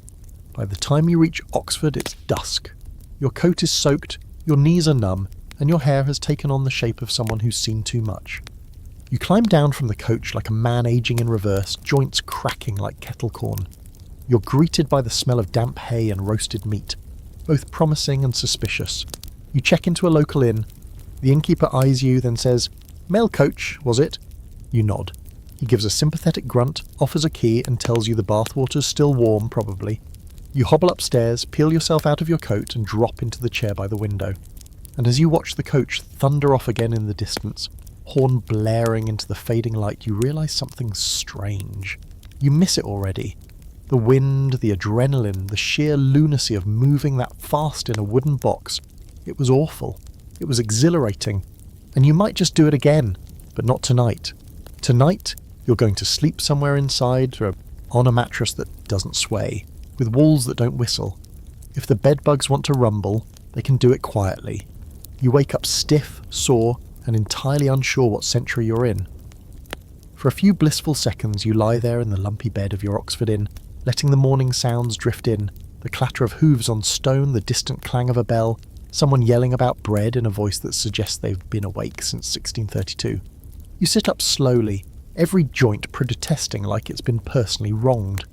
Your coat hangs limply over the chair, still damp and smelling faintly of horse sweat and moral decay. Today you're trying something new, or at least new to you. It's called an omnibus. No, not the modern kind. The Victorian omnibus is not a podcast or a big leather-bound anthology of obscure trivia. It's a bus. But more specifically, it's London's first attempt at public transit for the common man. And by common man we mean people who can afford a penny and aren't too proud to share a bench with someone carrying a chicken. You've made your way back to London after the Oxford detour, and now you're standing near Piccadilly, waiting by what you think is an omnibus stop. There are no signs, no queue, just a vague collection of people hovering near the curb and occasionally craning their necks like meerkats in overcoats. You spot it first, a large, brightly painted carriage rolling toward you, its sides announcing destinations in bold serif lettering. Paddington, Charing Cross, Bank, Elephant and Castle. And yes, you're going to that last one, because with a name like Elephant and Castle, how could you not? The driver reins in the horses, and the conductor, wearing a battered cap and the permanent expression of someone who's seen things, calls out destinations with the weary authority of a man shouting into the void. You wave your coin or waved aboard and climb into the cavernous interior. And by cavernous we mean wooden coffin with seats. It's narrow with 2 long benches running along either side, and the ceiling is low enough to challenge your hat's will to live. Already seated are 6 other passengers, a woman with 3 toddlers, a newspaper vendor who smells like ink and regret, a man asleep against the window with a bucket in his lap, and 2 elderly sisters who eye you like you just insulted their fern collection. You nod politely. They do not return the favour. Historical fact for the day. The London omnibus service began in 1829, introduced by a man named George Shillebere, who borrowed the idea from Paris. His first vehicle ran between Paddington and the city, seated 16 people, and offered an affordable, relatively reliable means of public travel. The idea took off. Within a decade, dozens of private operators ran competing routes, some overlapping, others diverging wildly, all making up the chaotic tapestry of Victorian urban transport. Quirky fringe fact, early omnibuses often doubled as mobile social clubs. Some were known for being rowdy, with conductors who allowed singing, storytelling, and, on one notable route, live accordion music. Others enforced silence with grim efficiency, and if you annoyed the driver too much, they'd simply refuse to pick you up the next time. Transit was personal in the 19th century. Back to you. The omnibus lurches forward with all the grace of a drunk octopus on wheels. The horses clip-clop dutifully, but the road is full of hazards. Puddles, piles of ash, street peddlers, dogs that have no sense of self-preservation, and rival omnibuses aggressively trying to overtake each other in what can only be described as Victorian drag racing. Inside the carriage, it's a lesson in shared discomfort. You bump knees with strangers. Your fellow passengers hold their parcels like shields. Every turn tilts the whole vehicle, causing mild panic and the occasional unsanctioned cuddle. The windows don't open, or close, or really do anything except frame the city sliding by in a blur of greys and browns. You pass shop fronts with names painted in curling letters, Phipps and Sons, Gentleman's Tailors, The Honest Butcher. Mrs. Homour brambles soothing teas for the nervous and unmarried. You pass chimney sweeps with faces blackened to the neck, children selling newspapers with headlines about political scandal and potato blight, and rows of beggars who stretch out open hands but barely look up anymore. The ride takes longer than expected. Traffic is relentless. There are no real traffic signals, just a vague social agreement not to murder each other in broad daylight. Carriages weave and dart, horses snort and whinny, a man yells, "Move your bloody cart," and is promptly answered by an equally furious, "It's a free road, sir." You begin to wonder whether the omnibus will simply grow roots and live out its days in the middle of Fleet Street. Here's the debate for today. Did the omnibus truly democratise travel in the Victorian city? Or just replicate the same class structures in a different shell? While technically public, many early omnibuses were still out of reach for the truly poor. The routes favoured commercial districts and middle-class neighbourhoods, not the slums. Some critics argue they only reinforced the idea that the working class should be moved around efficiently, not with dignity. Others saw them as revolutionary, allowing clerks, apprentices, and even domestic workers to commute like proper city folk. You're somewhere in between. It's uncomfortable, it's slow, but it's alive. You're not alone. You're part of the breathing mass of the city. You feel it in every jolt and every sigh. Even the elderly sisters have warmed to your presence, mostly because you handed one of them a drop glove and didn't say anything awkward after. Eventually, you reach your stop. The conductor shouts "Elephant and Castle" and thumps the roof twice with his fist. That's your signal. You shuffle past knees, duck your head, and hop down into the street like a newly birthed deer. The road here is busy, the buildings slightly grimier, the pace just as frantic. You step aside as another omnibus barrels past, the driver flicking his whip with artistic flair. You wander for a bit, pick up a meat pie from a vendor who calls you darling, without smiling. Sit on a bench that tilts just enough to make you question your life choices. Around you, life buzzes in every direction. Men unloading barrels, women haggling over fish, dogs running in joyful circles, and somewhere, a man playing a sad tune on a tin whistle with his eyes closed. You feel tired, but also strangely proud. You've conquered yet another layer of the Victorian world, wedged yourself into its moving parts, and emerged only slightly bruised. Eventually, you head back, walking this time. You need the air, even if the air is 30% soot and 70% other people's pipe smoke. You reach the inn after dusk. The stairs creak under your feet. Your boots are heavy, your hands are cold, but your brain is buzzing with the absurd, beautiful mess of it all. Tomorrow you're heading somewhere less urban. Time to explore what travel looked like beyond the grime, out where the countryside stretches, the trains run a little less frequently, and the roads, well, still try to kill you. But at least they do it politely. You wake to a softer kind of morning. Not quite quiet, this is still Victorian England, where chimneys never sleep and someone, somewhere, is always banging on a kettle, but softer, less frantic. The city sounds are muffled, swallowed by fog and the heavy stillness that tends to follow a week of relentless travel. You stretch, yawn like an old cat, and shuffle to the tiny window of your inn room, pushing it open on rusting hinges. Below, London stirs slowly. Carts rumble, smoke drifts, and the street lamps flicker out one by one like tired stars. Today, things are different. Today you're not squeezing into another rattling bot of misery with wheels. Today you're going to witness a phenomenon, something uniquely Victorian and absolutely bonkers in the best way. Railway mania. That's not a cute nickname. It was a real thing. An honest-to-goodness national frenzy that gripped Britain in the 1840s and turned travel, investment and speculative delusion into a spectacular steaming mess. So naturally, you're going to go stand in the middle of it. You eat breakfast slowly, porridge that's mostly lukewarm oat water, and bread that might double as a weapon, and make your way through the city toward the newly built, slightly arrogant terminus at King's Cross. The building is all stone and steel, its arched windows and long platforms a proud testament to the industrial age. It looks like it knows it's going to change the world, and it's already collecting people in clusters of confusion. Inside the station, the chaos is almost celebratory. Porters wheel carts stacked with suitcases, travellers argue over tickets, and somewhere near platform 3 a woman is shouting at her husband about missing their connection to Peterborough. You feel instantly at home. You purchase a ticket to a small countryside town along one of the newer lines, the kind of destination designed more for leisure than business. A decade ago, It would have taken 2 days of back-breaking coaching to get there. Now, just a few hours by rail, assuming no one throws themselves on the tracks in protest or tries to race the train with a prize pig. It happens more than you'd think. Your train arrives with a hiss and a shriek, a long metal serpent pulsing with steam and ambition.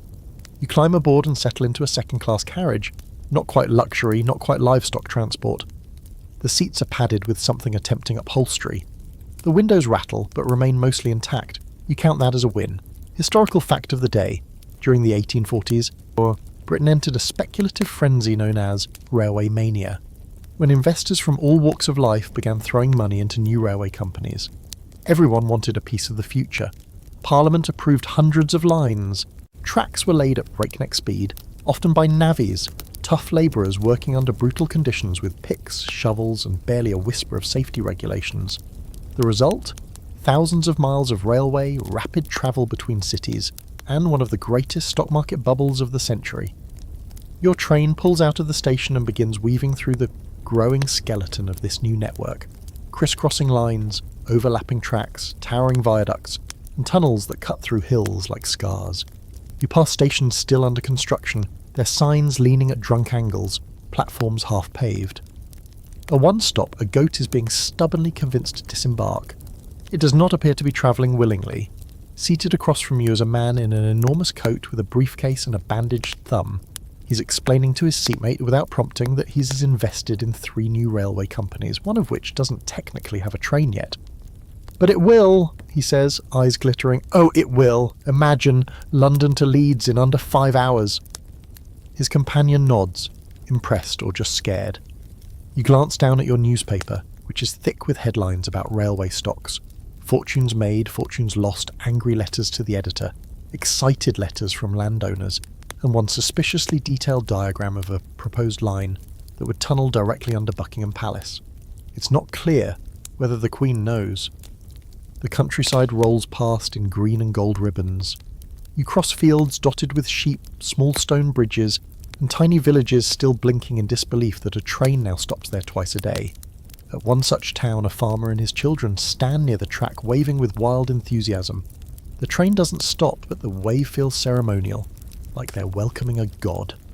Quirky fringe fact: during this period, some rural communities believed trains were supernatural. The speed, the noise, the fire-breathing engine, it all seemed a little demonic. There were stories of trains stealing souls, souring milk, and disturbing the dead. One priest famously refused to ride a train, claiming it disrupted the natural order and was a blasphemy against the rhythms of the Lord. He was ignored. The train continued. The milk reportedly curdled anyway. Back in your carriage, the landscape begins to shift again. The towns grow smaller. The air feels cleaner. The sky less clogged with chimney smoke. You arrive in a quiet market town that looks like it hasn't changed since 1750, except now it has a train platform. And at that platform, a proud sign, "Welcome to Evesham by the Weald." Essaged, 1436. Train service, Wednesdays and Saturdays. You disembark, boots crunching on gravel, and watch the train slide away into the distance like a dream of modernity. The station master, hat, waistcoat, and eyebrows that could house birds, tips his cap and asks if you're here for the sheep fair or just wandering. You say a bit of both. He nods gravely as if that makes perfect sense. You spend the afternoon walking the countryside lanes, breathing in something that's almost fresh air. Passing hedgerows and thatched cottages, watching geese patrol a pond like overqualified guards.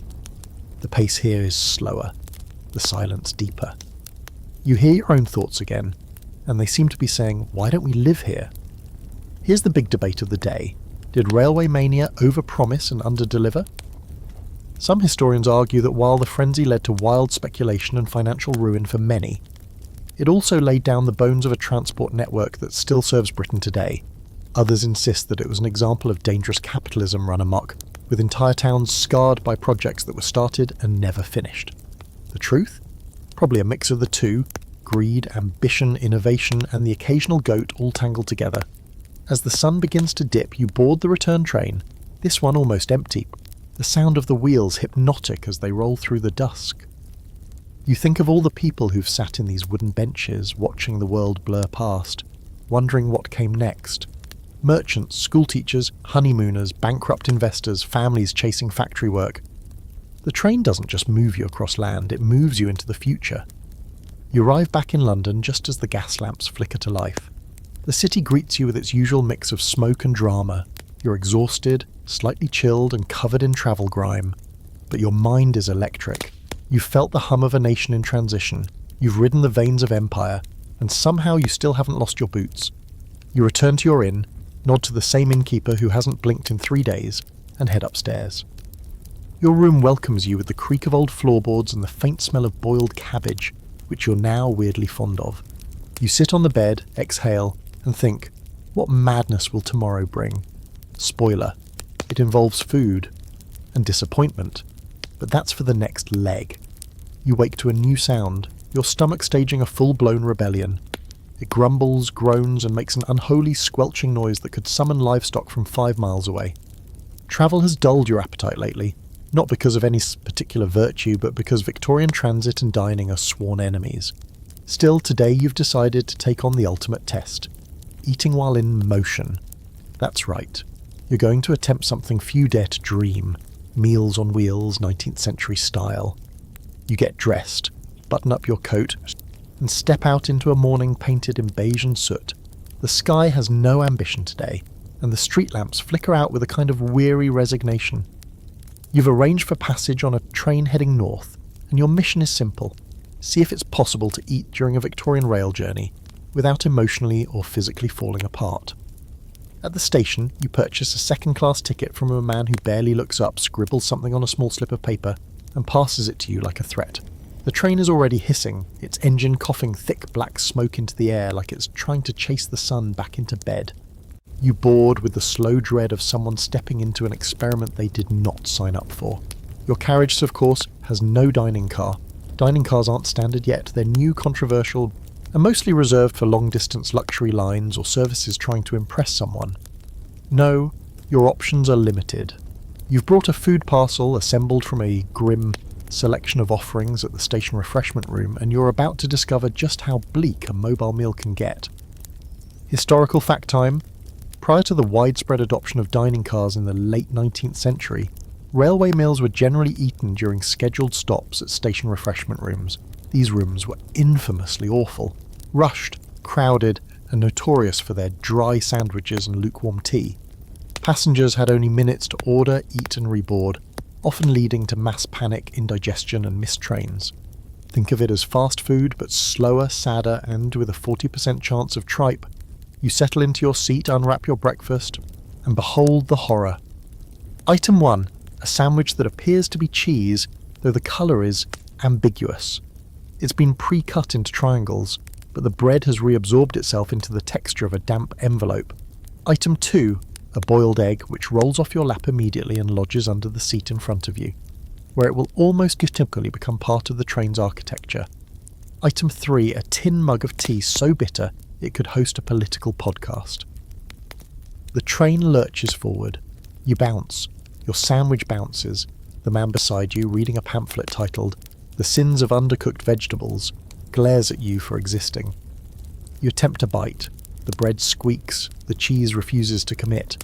You chew slowly, feeling your spirit leave your body like steam through a crack in the window. Your seat shudders with every click of the track, turning the meal into a sort of game. Can you time your bites between bumps? Can you drink the tea without spilling it directly into your lap? Can you survive with dignity? The answer to all three, no. A few rows ahead, someone pulls out a paper-wrapped ham pie. The smell wafts back to you, meaty, peppery, faintly adventurous. You lock eyes with the pie holder. There is a moment of silent understanding. They break eye contact. The train hits a sharp curve. The pie, tragically, makes contact with the floor. Here's your quirky fringe fact. Victorian travellers sometimes brought elaborate picnic hampers on longer journeys, complete with silverware, wine, cold meats, and even collapsible tables. The upper class turned train dining into an event, spreading out linen cloths and crystal tumblers like they were in a drawing room, rather than a vibrating wooden box powered by coal and sheer willpower. One woman reportedly brought an entire cooked goose for a trip to York. She did not share. Back in your carriage, things are getting aromatic. Someone's opened a jar of pickled onions. Another has cracked a hard-boiled egg with a confidence that suggests no regrets. You unwrap the final item in your parcel, a scone. It is not a scone, it is a geological specimen, harder than your boots and about as flavourful. You nibble one corner and immediately begin to re-evaluate your life. Now, for today's open debate. Did Victorian rail travel ruin the art of dining or simply democratise it? Some argue that the rise of eating en route degraded mealtime into a rushed, impersonal affair. Gone was the ceremony, the cutlery, the social grace. In its place, crusty bread and chaos. Others insist it was a step toward freedom. Meals no longer tied to hearth and home, but part of movement, expansion, independence. In truth, it was likely both. A loss of the old rituals, but the birth of something undeniably modern. As the train clatters through farmland and sleepy towns, you attempt to salvage what remains of your meal. You sip the tea, it's gone tepid. You pat the seat for your escaped egg, but it's lost to history. The sandwich? You admit defeat and tuck it away like a relic. Let some future archaeologist find it and weep. You arrive at your destination in the early afternoon, stomach grumbling with theatrical flair. You disembark into a small town with cobbled streets and the smell of coal hanging heavy in the air. A station porter offers directions to the nearest pub. You follow his advice without question. The pub is dimly lit, warm and smells like roast meat and pipe smoke. You order whatever's hot. It turns out to be stew, thick, brown and vaguely mysterious. You don't care. It's food, it stays on the plate, and you're sitting at a table that doesn't tremble beneath you. It's heaven. You finish the meal in grateful silence, chased by ale and a brief conversation with a toothless man who tells you about the time he rode a train with a live duck and no ticket. You nod. You've heard weirder. That evening you find a small inn with modest rooms and no obvious mildew. You sleep deeply, dreaming of scones falling from the great heights, chased by trains made entirely of cutlery. Tomorrow you're heading back to the capital, but this time it's not to catch a train. You're chasing something more glamorous, something royal, rare and entirely out of your league. You return to London with crumbs in your coat pockets, a tea stain on your sleeve, and an ironclad determination to do something, anything, more refined than chasing a boiled egg around a railway carriage. You've been through the soot, the stench, the sideways rain. You've tasted cheese that may have been born in a different century, and now you crave elegance, dignity, a seat that doesn't vibrate like it's trying to shake you out of your boots. So today, you aim high, literally. You're going to ride a royal train, or at least you're going to do your very best to sneak into the idea of one, squint a little, and pretend you belong. Because somewhere out there, beyond the smoke and slop and omnibuses with chickens on board, the Victorian elite are travelling in a level of style that might as well be sorcery. You begin your morning near Paddington Station, not to catch a regular service to Swindon, but to loiter suspiciously near the departure platform of a luxury private rail carriage, the kind usually reserved for dukes, foreign diplomats, and people whose last names are also street names. The air smells like coal smoke and money. Porters in crisp uniforms load trunks the size of garden sheds. A footman rolls past with a silver tray holding tea and a single apricot tart. You aren't sure if it's meant for a passenger or just to intimidate the working class. You watch as a gleaming wood-panelled carriage is attached to the end of a train. It's absurdly ornate, trimmed with brass and etched glass, its polished door glinting like a promise. This isn't travel. This is a mobile parlour. And inside, briefly visible as someone opens a door to issue instructions and receive a tray of petit four, you glimpse the impossible. Thick velvet seats, gleaming floors, silk curtains tied back with golden cords. A chandelier on a train. Historical fact, the very first royal train journeys took place in 1842, when Queen Victoria herself boarded a specially outfitted carriage for a journey from Slough to Paddington. It was a groundbreaking moment, not just for rail travel, but for public perception. If the Queen trusted a steam-powered, fire-breathing behemoth to carry her through the countryside, then surely it was safe enough for everyone else. After that, the royal carriage was refined into a luxurious cocoon of mobility, complete with drawing rooms, bedrooms, and even private bathrooms. Utter madness in an age when most trains didn't have functioning windows. You, unfortunately, are not Queen Victoria. You're not even one of her distant, jam-covered cousins, so your chances of actually riding in a royal carriage are slim to none. But you can buy a first-class ticket on a particularly posh line, one rumoured to have refreshments, well-padded seating, and windows that actually close. You make your way to the ticket counter and present your request with as much false confidence as you can summon. "First class, please," you say, as if you belong. The clerk glances up, squints at your coat, still bearing the tragic evidence of that ill-fated cheese sandwich, and says, "Right, that'll be 12 shillings. You pay it with a noble air and the internal panic of someone hemorrhaging half their weekly travel budget. When the train arrives, you spot your carriage immediately. It's immaculate.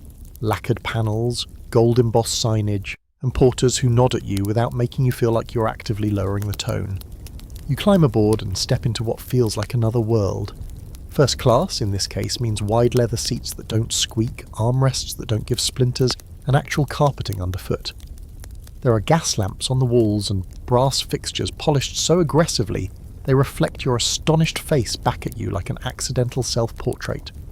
A steward in a crisp waistcoat strolls down the aisle offering newspapers, hot tea and something called a railway bun, which, blessedly, is neither rock-hard nor hauntingly damp. You sink into your seat, it cushions, you stretch your legs, there's space. Your coat, now drying gently in the warm air, no longer clings to you like a desperate ex. You exhale, sip your tea, and for the first time since this journey began, you feel something foreign and exhilarating. Comfort. Here's today's quirky fringe fact. Some elite private trains came equipped with their own wine cellars, onboard chefs, and even bathtubs. In 1874, the Grand Duke Alexis of Russia visited England and demanded his carriage include a bath of uninterrupted temperature. How they kept the water from sloshing out on turns remains a mystery. What's not a mystery is that the working class riding in third class on backless wooden benches beside barrels of pigs were not even allowed to use toilets. Different worlds, same track. The train glides out of London, moving smoothly past the rickety outskirts, out toward country estates and rolling fields. You watch the scenery pass like a moving painting. In the distance you spot a manor house, a deer in the fields, a thatched roof cottage tucked behind a hill. You try to imagine what it would be like to always travel this way, to step from drawing room to drawing room, one rolling velvet-clad fantasy after another. Here's the scholarly debate for today.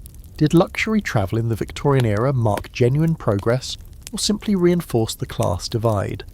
For some, the rise of railway compartments allowed new levels of privacy, safety and elegance in motion, especially for women and the wealthy. But for others, it drew sharp lines between the haves and the have-nots.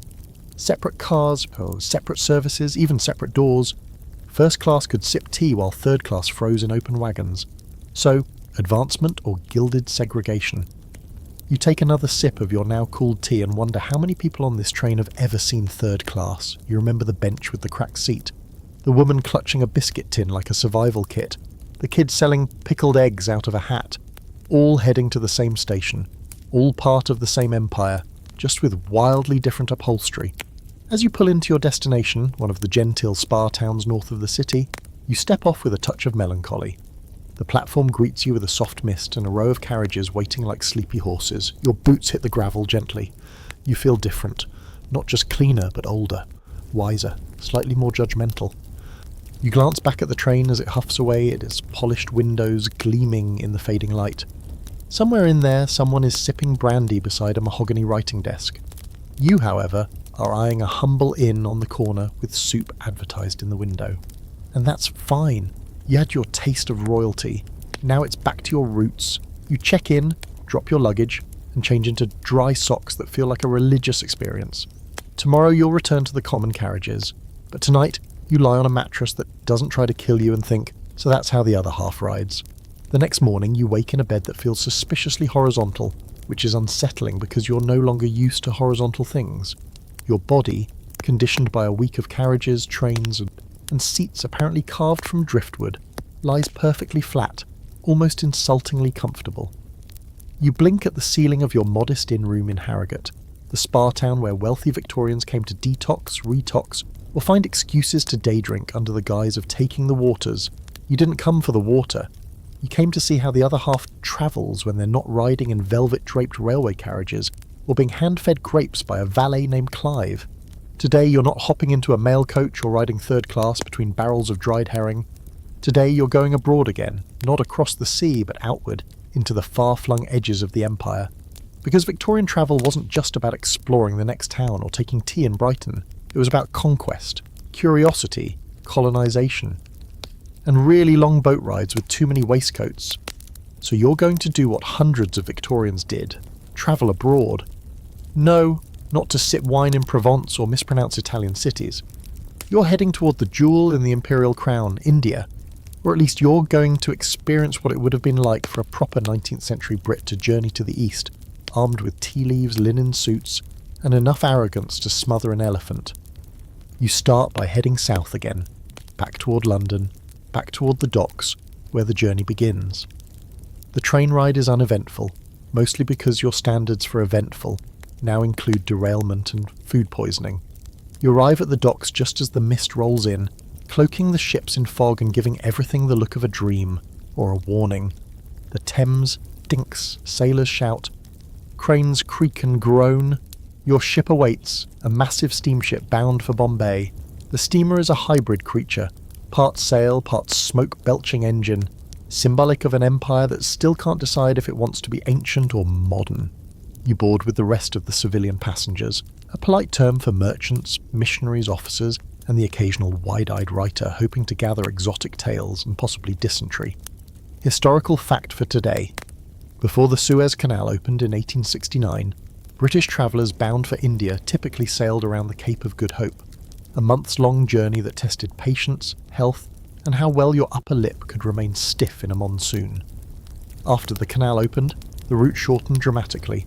Steamships could now cut through the Mediterranean and the Red Sea, and with new coaling stations along the way, the journey became faster, about 3 to 4 weeks from England to Bombay depending on stops and weather. Still unpleasant, just unpleasant faster. You stow your meagre belongings and explore the ship, which, much like a Victorian hotel, is a strict hierarchy on water. First-class cabins come with real bedding, service bells, and access to shaded promenades. You, of course, are not in first class, you're somewhere below that.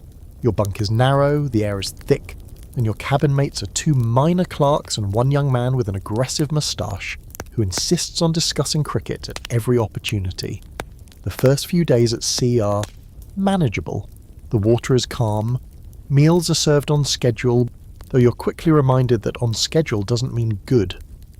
Breakfast is boiled everything, lunch is curried mystery and cold tea, dinner is announced with a bell and greeted with universal dread.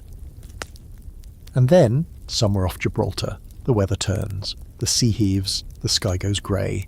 You spend 1 full day in your bunk contemplating the last meal you had in Harrogate, and Wyatt has now chosen revenge. The ship groans with every wave. Somewhere down the corridor someone is weeping into a basin.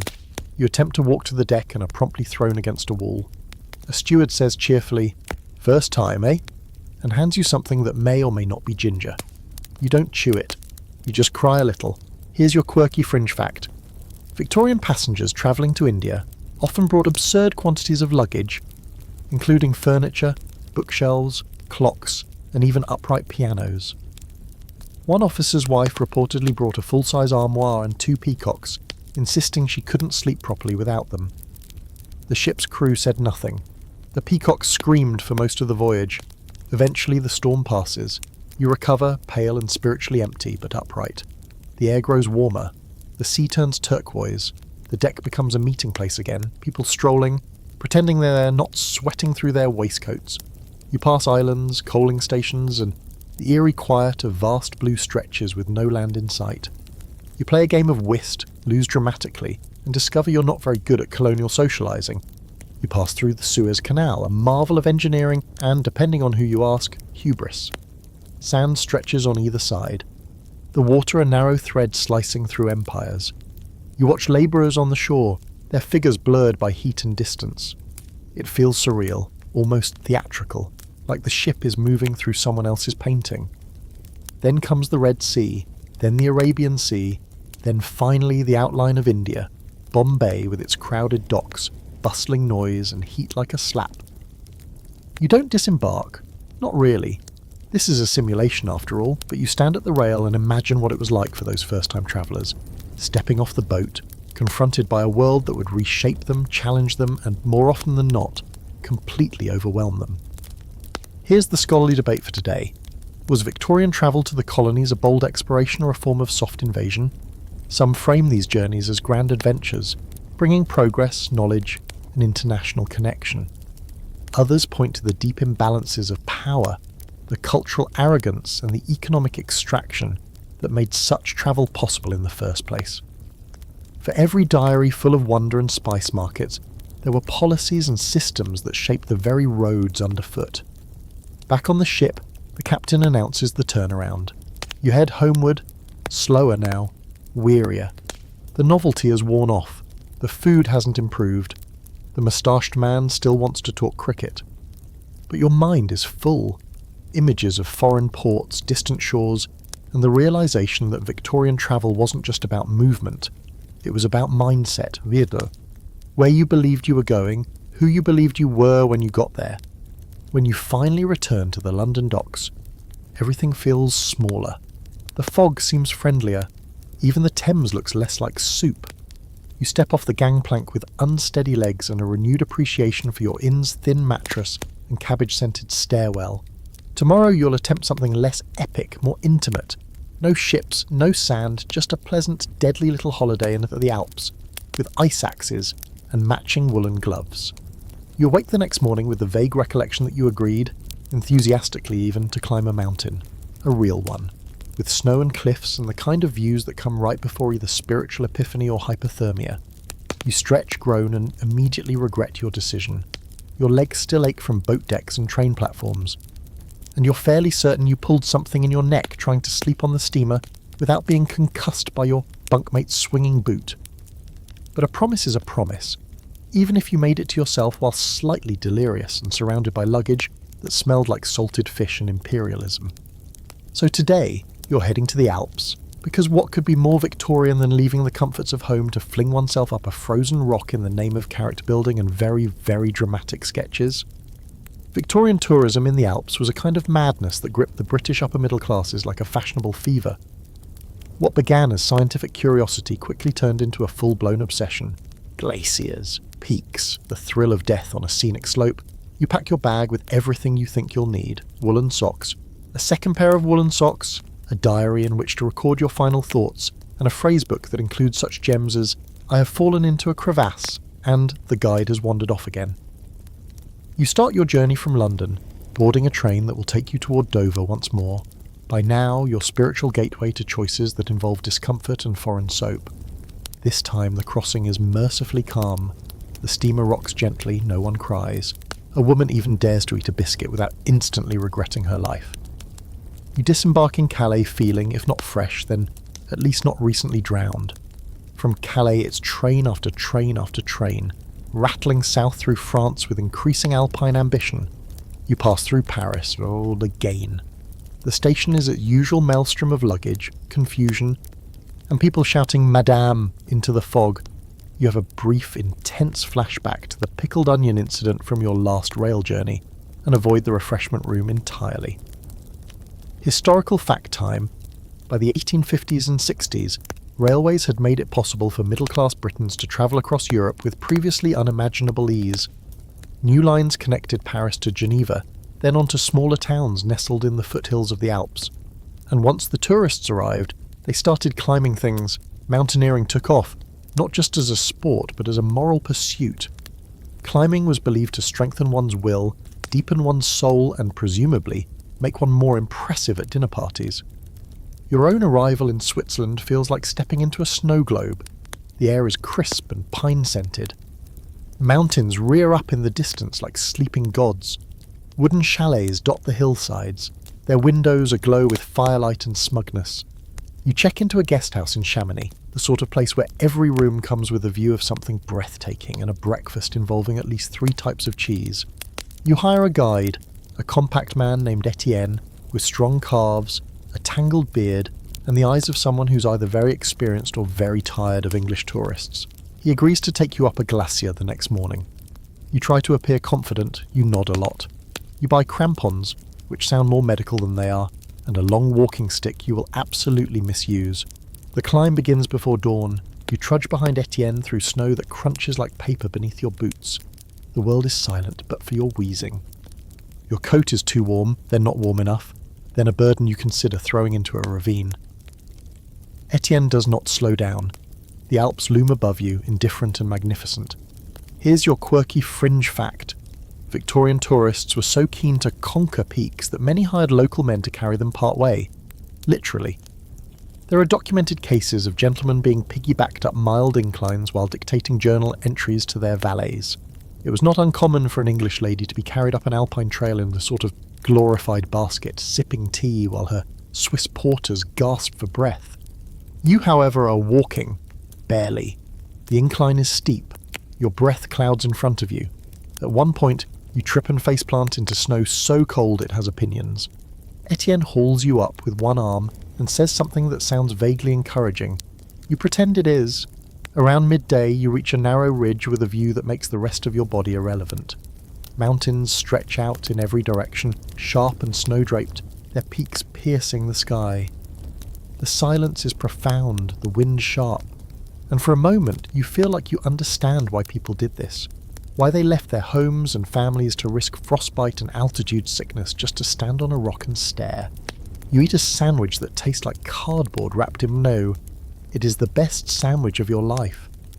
Etienne points out the glacier's path, explains where it's retreated in recent years, and tells you, via gestures and the occasional French noun, that some scientists are very concerned.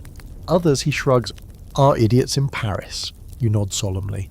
This feels like the appropriate response. Here's today's scholarly debate. Did Victorian Alpine tourism romanticize nature or exploit it?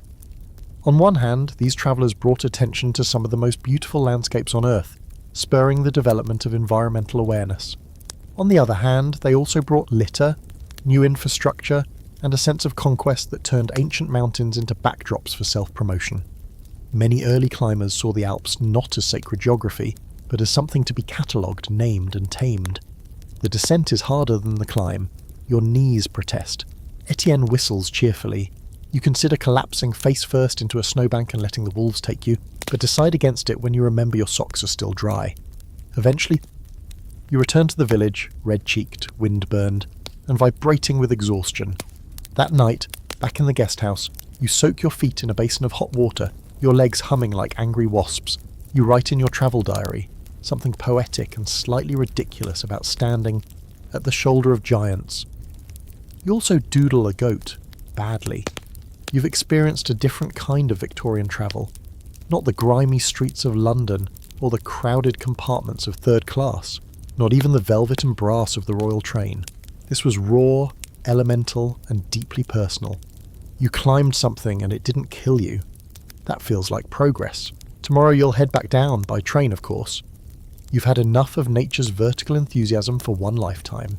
But tonight, as you drift off under thick blankets, the mountain still looming outside your frosted window, you feel strangely proud. You did the thing. You wore the socks. You didn't die. You descend from the Alps with legs like overcooked spaghetti and the sore, smug satisfaction of someone who's seen death in the form of a snowdrift and said, "Not today, thank you." The train chugs steadily down the slope, winding through tunnels and bridges that make you mildly suspicious of gravity and human engineering. You sit by the window wrapped in a scratchy blanket, cradling a tin cup of something hot that may or may not be tea. Your cheeks are still wind-burned. Your journal is fat with poorly drawn goats. You feel changed. But now it's time to return to something quintessentially Victorian, the invention of leisure travel, not colonial conquests, not mad dashes for trains, and definitely not climbing icy death spires. You're going to be a tourist, a proper guidebook-clutching, sketchpad-wielding, souvenir-hunting tourist. And to do that, you're heading back into the heart of Europe's oldest playground, the continent. Specifically the artistic and slightly dangerous world of early Victorian Grand Touring.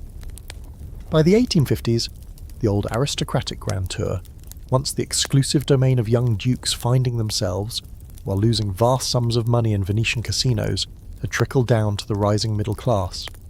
Railways and steamships had opened the door. Now families, honeymooners, and vaguely literary gentlemen were pouring into Europe with folding maps, collapsible trunks, and enough linen to curtain a small mansion. You board the next major train south. Destination, Italy. More specifically, Florence, The crown jewel of art, wine and sunsets painted in thick brushstrokes of cliché. The train journey is long, bumpy and plagued by custom stops that seem to exist solely to allow underpaid officials to open your bags, poke at your socks, and grumble about your handwriting. You respond with nods, smiles, and a completely fake command of the Italian language. As the train crosses into northern Italy, the landscape shifts. Mountains give way to olive groves, sun-drenched hillsides and stone villas with red roofs that seem drawn from a romance novel. The air warms, the windows open, the passengers begin to behave as though they're in a travel brochure. Someone hums an opera tune. You chew on dry bread and feel deeply continental. Historical fact: Victorian tourism in Italy exploded after the unification of the country in 1861. With new national rail lines, a central government, and a sudden wave of interest in the war, ruins and relics of the Renaissance, the country became a magnet for British travellers. Florence, Venice, Rome and Naples filled up with wide-eyed tourists wearing monocles and insisting that Michelangelo's David could use a haircut. You arrive in Florence late in the day. The city wraps around you like a warm blanket that's been dropped in wine. You step into narrow streets flanked by the tall stone buildings, their windows shuttered, laundry hanging above like faded flags. Horse-drawn carts rattle by, bells ring out from every direction. The scent of roasted chestnuts and tobacco wafts through the air. You're dizzy with travel and slightly sunburned from the train ride. You look like every other Victorian tourist. Perfect. You check into a pensione, a kind of halfway house between an inn and a boarding house. The proprietor greets you in heavily accented English and shows you to a room filled with heavy wooden furniture, thick velvet drapes, and a vase of flowers that may be dried, fake, or simply stunned. There's a view of the Duomo's dome if you press your face against the far left corner of the window and squint. You consider this a win. Your first stop the next morning, the Uffizi Gallery, that sacred labyrinth of masterpieces and marble. You join a slow-moving queue of tourists, all murmuring in awed tones, their eyes wide, their sketchbooks open. The gallery itself is a sensory overload. Paintings of saints and sinners, altarpieces taller than you're in, and enough nudity carved in stone to make your governess faint. You stand before Botticelli's Birth of Venus and try to have a moment. Instead, your stomach grumbles, and the man behind you sneezes directly onto your shoulder. You take a step back and sketch something vaguely shell-shaped in your notebook, just in case someone asks later whether you took it in properly. Here's your quirky fringe fact. Many Victorian tourists didn't just view the art, they bought it, sort of. The streets of Florence were filled with shops offering reproductions, authentic relics, and even forged paintings, all aimed at British visitors desperate to return home with proof of their cultural enlightenment. You could buy a bust of Dante, a bronze of Caesar that was actually painted plaster, or a scroll that looked vaguely ancient if you squinted and didn't know Latin. And now for the scholarly debate of the day. Was Victorian tourism a noble pursuit of knowledge, or just performative snobbery? Some historians argue that these early tourists genuinely expanded their minds, exposing themselves to different languages, cultures and histories. Others claim it was little more than a checklist, paintings seen, ruins touched, a few lines of ode to a Grecian urn quoted at a dinner party before returning to the comforts of Surrey, and complaining about foreign soap. Truthfully, most travellers fell somewhere in between, equal parts curious and condescending, open and oblivious. Back on the street you buy a gelato and immediately dribble half of it onto your waistcoat. You try to appear nonchalant. A passing child offers you a handkerchief and the kind of pitying look normally reserved for wounded birds. You thank him in what you think is Italian. You're wrong. You continue your tour with other travellers.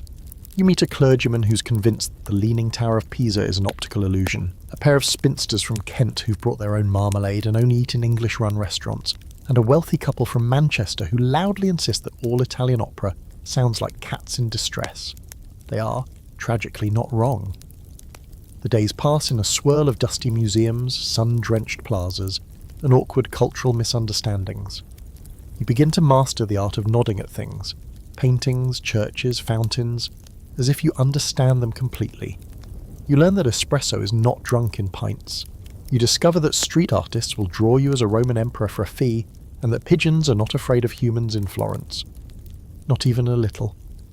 At night, you return to your pension, your brain humming with images, statues, arches, domes, fragments of Latin.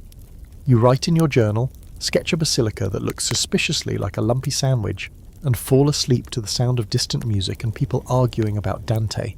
You've become what the Victorians dreamed of being, a cultured wanderer, a self-declared explorer of the past, a little sunburned and thoroughly disoriented.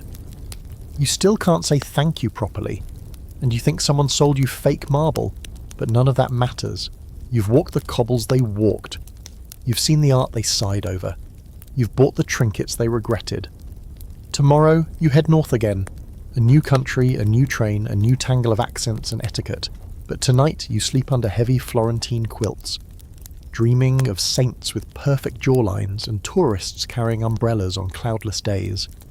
By morning, the romance of Florence has crusted into a thin layer of dust on your boots and a mild sunburn across your nose. You wake to the sound of church bells clanging like overexcited schoolchildren and the distant clatter of hooves on cobblestones. Your head aches faintly from too much red wine and not enough water that didn't taste like rust. But you've got a mission: to track down the one Victorian innovation that changed leisure travel forever, the travel guidebook. It seems simple, doesn't it? You just buy a little book that tells you where to go, what to look at, and importantly, how not to embarrass yourself by mistaking a bishop for a bartender. But in the Victorian age, guidebooks weren't just helpful, they were holy texts. People lived by them, died by them occasionally if they were foolish enough to follow a shortcut past a sleeping volcano, or misinterpret the phrase "avoid after dusk." You begin your morning in search of one such relic, a well-worn Baedeker. Carl Baedeker's famous red-bound guides were the stuff of Victorian legend, detailed, orderly, bossy to the point of violence. They didn't just tell you what to see, they told you how to see it, when to see it, and what you were likely doing wrong by merely existing near it. You find a battered second-hand bookstall near the Piazza della Signoria, run by a man with glasses thick enough to distort reality, and the general air of someone who's seen everything and didn't like most of it. You purchase an 1870 edition of Baedeker's Italy for a suspiciously low price, and begin flipping through the tissue-thin pages. It's equal parts map, museum list, historical commentary, and passive-aggressive travel companion.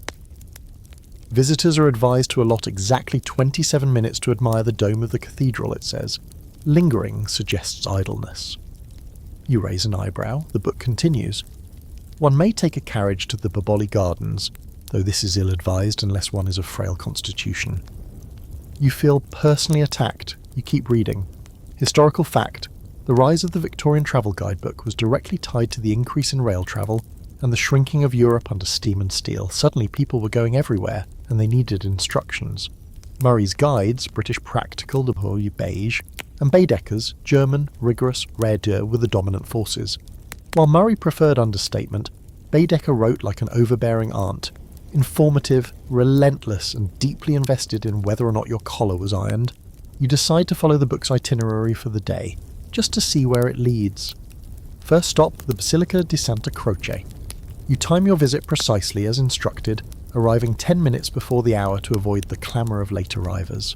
The church is vast, echoing, filled with tombs of dead geniuses and tourists trying to remember which one was Galileo. Your guidebook encourages reverence, your stomach encourages breakfast. You stop at a cafe. The book suggests bread, butter, and weak tea. The waiter brings you espresso and a croissant that defies physics. You're now officially off script. Here's your quirky fringe fact. Some Victorian travellers were so devoted to their guidebooks that they refused to visit any site not listed in them. If a church, ruin or painting didn't have a mention, it didn't exist. There are stories of travellers standing in front of the Colosseum, unable to admire it until they'd located the correct page. One man was found pacing outside the Pantheon, furiously muttering, "It's not in Baedeker. I don't trust it." Back on your route, the book sends you down narrow alleys and back up wide piazzas, directing you like a strict headmaster with a map fetish. Avoid excess admiration of modern structures, it warns. They lack nobility. You snort, then immediately feel guilty because the building it's referring to does look like a brick factory that gave up halfway. As the day wears on, your relationship with the guidebook turns complicated. At times, you're grateful. It leads you to a small church tucked behind a row of laundry lines, where you find a fresco so haunting it actually makes your knees buckle. You sit on a cold stone bench, overwhelmed. Baedeker allows you 8 minutes to reflect and refresh. You take 10. It does not approve. At other moments, you find yourself longing to hurl the book into the Arno. It insists you skip the food market. It scoffs at a nearby carnival, calling it an unnecessary distraction for the undisciplined traveller. It refuses to acknowledge a charming alley of artist studios you stumble across, where a girl with paint-streaked fingers sells you a postcard she made herself and smiles like you've just validated her entire existence. Baedeker wouldn't approve. Baedeker can go sit on a tack. Here's today's scholarly debate. Did the rise of guidebooks enrich Victorian travel or sterilise it? Some argue these books opened up the world, providing structure and safety in unfamiliar lands. Others insist they reduced experience to checklists, trapping travellers in curated bubbles, and feeding a sense of cultural superiority disguised as curiosity. Were people really seeing the world, or just ticking it off? You stop for lunch at a trattoria. The book doesn't list. The food is astonishing, pasta that glows, sauce that sings. You eat slowly, watching the city go about its business. You scribble in your own notebook, impressions, sketches, half-thoughts. In that moment you realise something important. This is your guidebook. Now, you still keep Baedeker in your pocket, but more as a companion than a commander.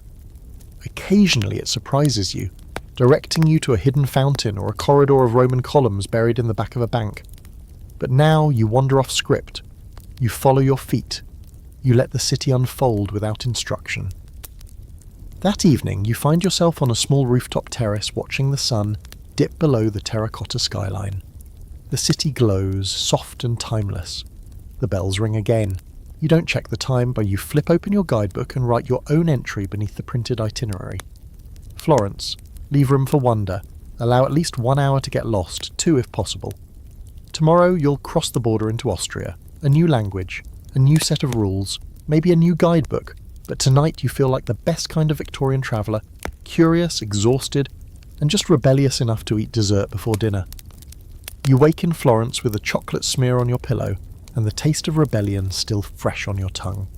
Last night's tiramisu was not in the guidebook. Neither was the rooftop concert you stumbled into, nor the conversation with a German painter who claimed, somewhat passionately, that Florence was best appreciated slightly drunk. You're beginning to suspect that Baedeker might be leaving a few things out. Today, however, your destination is something different. Not cathedrals, not paintings, not ruins or risotto. You're leaving the museums and marble behind and setting off to travel with a different breed of Victorian wanderer, the performer. Actors, musicians, acrobats and puppeteers, all crisscrossing the continent by train, cart and sheer stubborn artistry, bringing entertainment to towns that often had little else besides goats and bad roads. You board a northbound train, your battered luggage thumping into the rack with all the grace of a dropped piano. The carriage smells of wool, coal and overboiled cabbage, which by this point in your journey feels like a second home. As you settle into your seat, a young man with a violin case climbs aboard and wedges himself opposite you, immediately launching into a complicated arrangement of sighs, head tilts and dramatic eye contact. You know this type. You've met 6 of him already this trip. He introduces himself as Jules, of course he does, and informs you he's part of a travelling theatre company currently touring Austria. You raise an eyebrow. He takes this as an invitation to tell you everything. They do Shakespeare, operetta, melodrama, shadow puppet shows for children, and dramatic epics involving 20 people and 2 functioning props for everyone else. We have costumes, he says with pride. Well, we have a costume, singular, but it's reversible. By the time the train pulls into Salzburg, he's invited you to stay the night in their temporary lodgings and watch a performance. You know this is a terrible idea, so naturally you say yes. Salzburg greets you with a kind of baroque drama you can't help but admire. Church domes gleam gold in the sun, narrow streets twist with theatrical flair, and every balcony looks like it's preparing for someone to burst into aria. The theatre troupe is holed up in a former bakery turned makeshift boarding house, complete with uneven floors, a 3-legged dog, and a woman named Liesel who insists she once danced for a Bavarian duke. Historical fact for the day. Travelling performers in the Victorian era formed a vast unofficial network across Europe, sharing venues, routes, and disaster stories. While the grand opera houses of Vienna and Paris attracted elite artists, there was a second circuit, less polished, infinitely scrappier, where entertainers performed in barns, beer halls, market squares, and hastily converted stables. These performances were loud, cheap, and wildly popular with the working classes, many of whom had little access to formal theatre. You watched the troupe rehearse in a cramped courtyard surrounded by drying laundry, and one goose that refuses to leave. The play is Hamlet, sort of. It's half in English, half in German, and 1/3 made up on the spot. Ophelia wears a wedding gown that might also be a curtain. The ghost of Hamlet's father is played by a teenage boy holding a lantern and wearing a fake moustache made of twine. It is, without question, terrible. You love it immediately. That night the show goes on. Locals gather with the folding chairs and pints of something frothy. Children sit cross-legged in front, giggling every time someone falls over. The performance is chaotic, charming, and interrupted only once by the goose, who storms the stage mid-soliloquy and refuses to leave until bribed with bread. Here's your quirky fringe fact. Some travelling Victorian performers became so popular in certain regions that they developed cult followings. One British magician touring Spain in the 1870s was invited to perform for the royal family and ended up staying for 6 years, marrying a noblewoman and producing 12 children, 7 of whom also became illusionists. Another troupe specialising in serious puppet tragedy became minor celebrities in France, performing Macbeth with tiny felt figures and genuinely reducing audiences to tears. You spend the evening among the performers, sharing soup from a common pot and listening to tales of stage collapses, impromptu duels, and the time Jules accidentally set fire to a curtain mid-performance and turned Othello into a tragic farce. The camaraderie is infectious. You're offered a small part in tomorrow's matinee, a background character in a play you've never read, in a language you don't speak. Naturally, you accept. You sleep that night in a narrow bed under a ceiling that leaks slightly when the wind picks up. The dog curls at your feet. Somewhere downstairs, someone sings softly. It's not in key, but it's in spirit. The next day's performance is memorable. You wear a borrowed coat 2 sizes too large and stand at the back of the stage holding a fake sword made of wooden tinfoil. Your only line is to shout 9 at a critical moment. You miss your cue twice. The audience loves it. You are briefly an international sensation. Here's today's scholarly debate. Did Victorian performance troupes play a genuine role in cultural exchange, or were they simply vessels of British arrogance in powdered wigs? It's complicated. While some groups brought Shakespeare and symphonies to remote corners of the continent, others used performance as a kind of soft diplomacy, reinforcing empire and civilized values. Still, many local traditions pushed back, adapting, parodying, or outright ignoring imported art in favour of their own stories. The result? A messy, beautiful blend of influences, often shaped more by the people watching than those on stage. By afternoon, it's time to move on. The troupe is heading east, you're headed west. You shake hands with Jules, hug Liesel, who's been wearing the same shawl for 3 days and insists it once belonged to Marie Antoinette, and take one last look at the makeshift stage where you debuted as background soldier number 2. Back on the train, you stare out the window as fields roll past, gold and green under an open sky. You think about the power of performance, not the grand kind with chandeliers and critics, but the kind with wobbly props and oversized emotions, the kind that survives on bread crusts and thunderous applause from an audience of 50, including a goose. You arrive in Munich by sundown, tired but content. Your boots are scuffed, your coat smells like bonfire, and you've got a new story scribbled into the back of your guidebook. Shared the stage with a goose, felt alive. Tomorrow you'll explore how messages travelled before you could text your regrets. Spoiler, it involves a lot of horses, a ridiculous amount of sealing wax, and more walking than you'd ever volunteer for. You wake in Munich with the taste of stage dust still in your throat and a deep appreciation for anyone who's ever memorised a monologue without accidentally setting their costume on fire. Your time with the theatre troupe lingers in your bones like good soup. Warm, strange, and slightly seasoned with goose feathers. But today, it's time to leave the lights of the stage behind and focus on something far less dramatic or every bit as vital to the machinery of Victorian travel, the mail. Yes, today you're stepping into the sturdy, ink-stained shoes of the unsung heroes of the age, the letter carriers, couriers, postboys, and dusty, deadline-obsessed workers who moved information across countries before telegrams buzzed, and typewriters clacked. In an era when a letter might take a week to arrive, or 6 if your recipient lived on a hill and the roads were feeling moody, mail was everything. It wasn't just communication, it was connection, lifeline, social glue. You begin your day in Munich's main post office, a stately stone building with thick columns, grim eagles, and enough stairs to qualify as a minor mountain. Inside, the room is all echoes and anxiety. The ceiling arches like a cathedral to bureaucracy. Men in dark uniforms move between counters with determined speed. Ink stains are worn like medals of honor. You approach the desk with the hesitant gait of someone about to ask a question in the wrong language. Somehow, you manage to purchase a set of stamps, a sheet of Bavarian stationery, and a small pot of inkwell black that looks like it could double as roofing tar.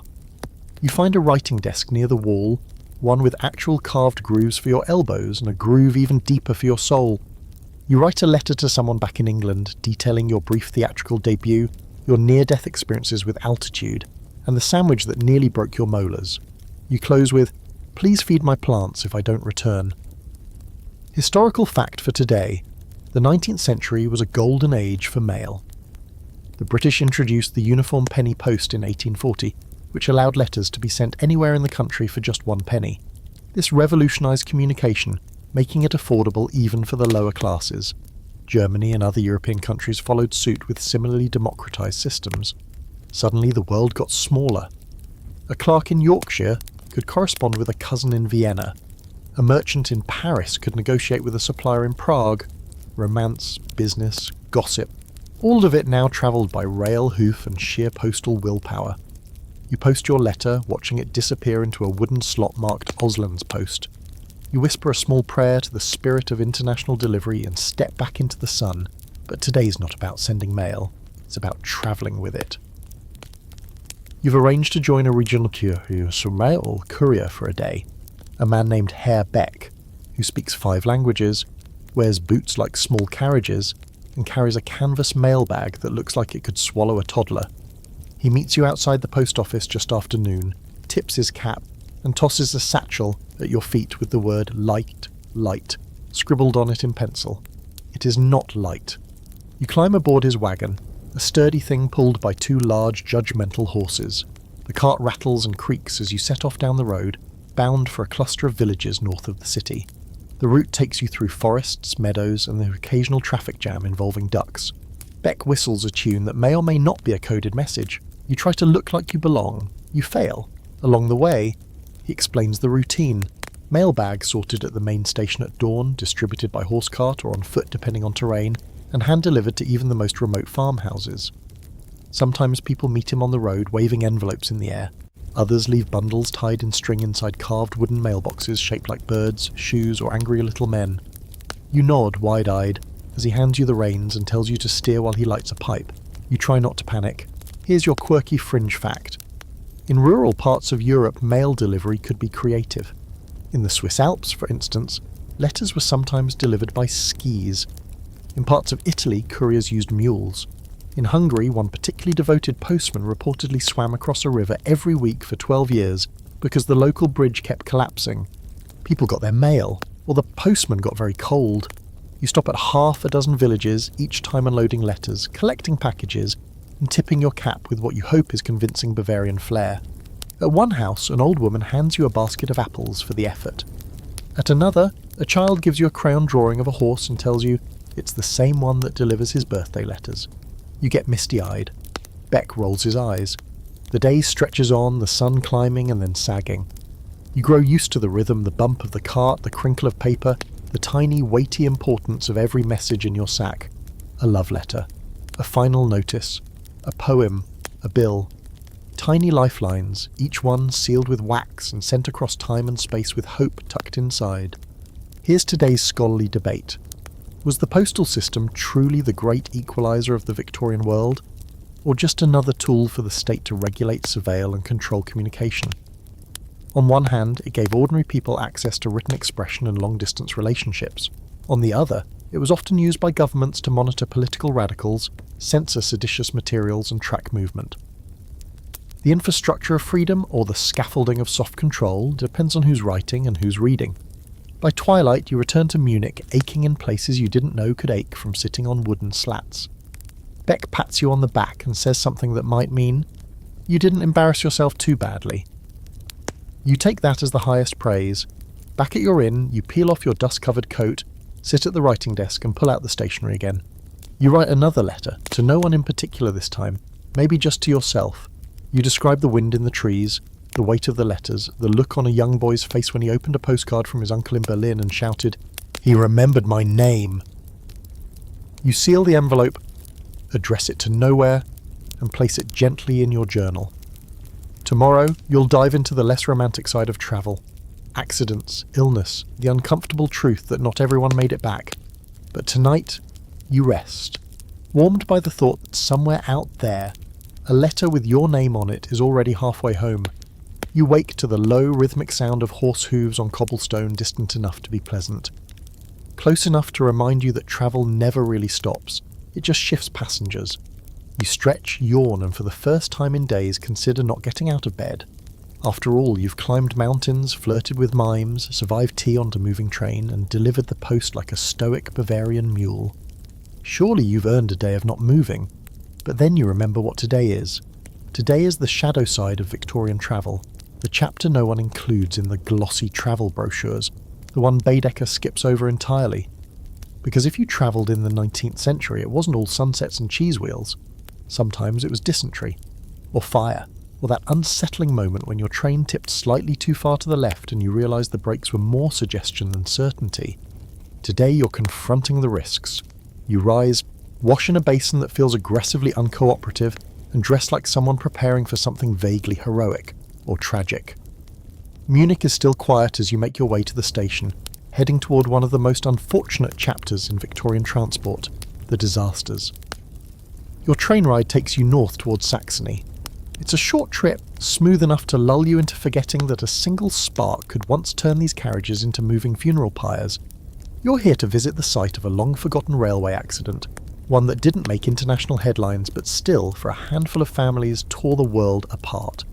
The village you arrive in is small, quiet, its station half swallowed by ivy and thyme. A plaque stands at the edge of the platform, simple and unceremonious. In memory of those lost on the morning of April 3rd, 1868. The old line no longer runs through here. Nature has reclaimed the track.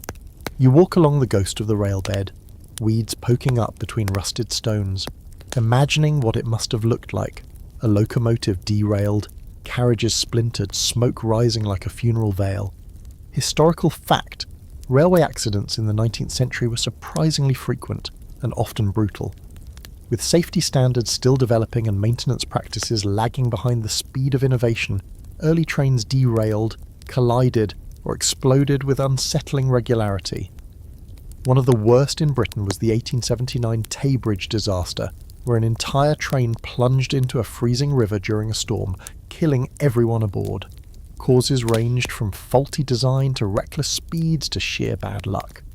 As you walk the abandoned line, you reflect on what it meant to risk everything just to get somewhere. Victorian travellers had a weird, stubborn faith in progress. They knew the trains could crash, the bridges collapse, the tunnels flood.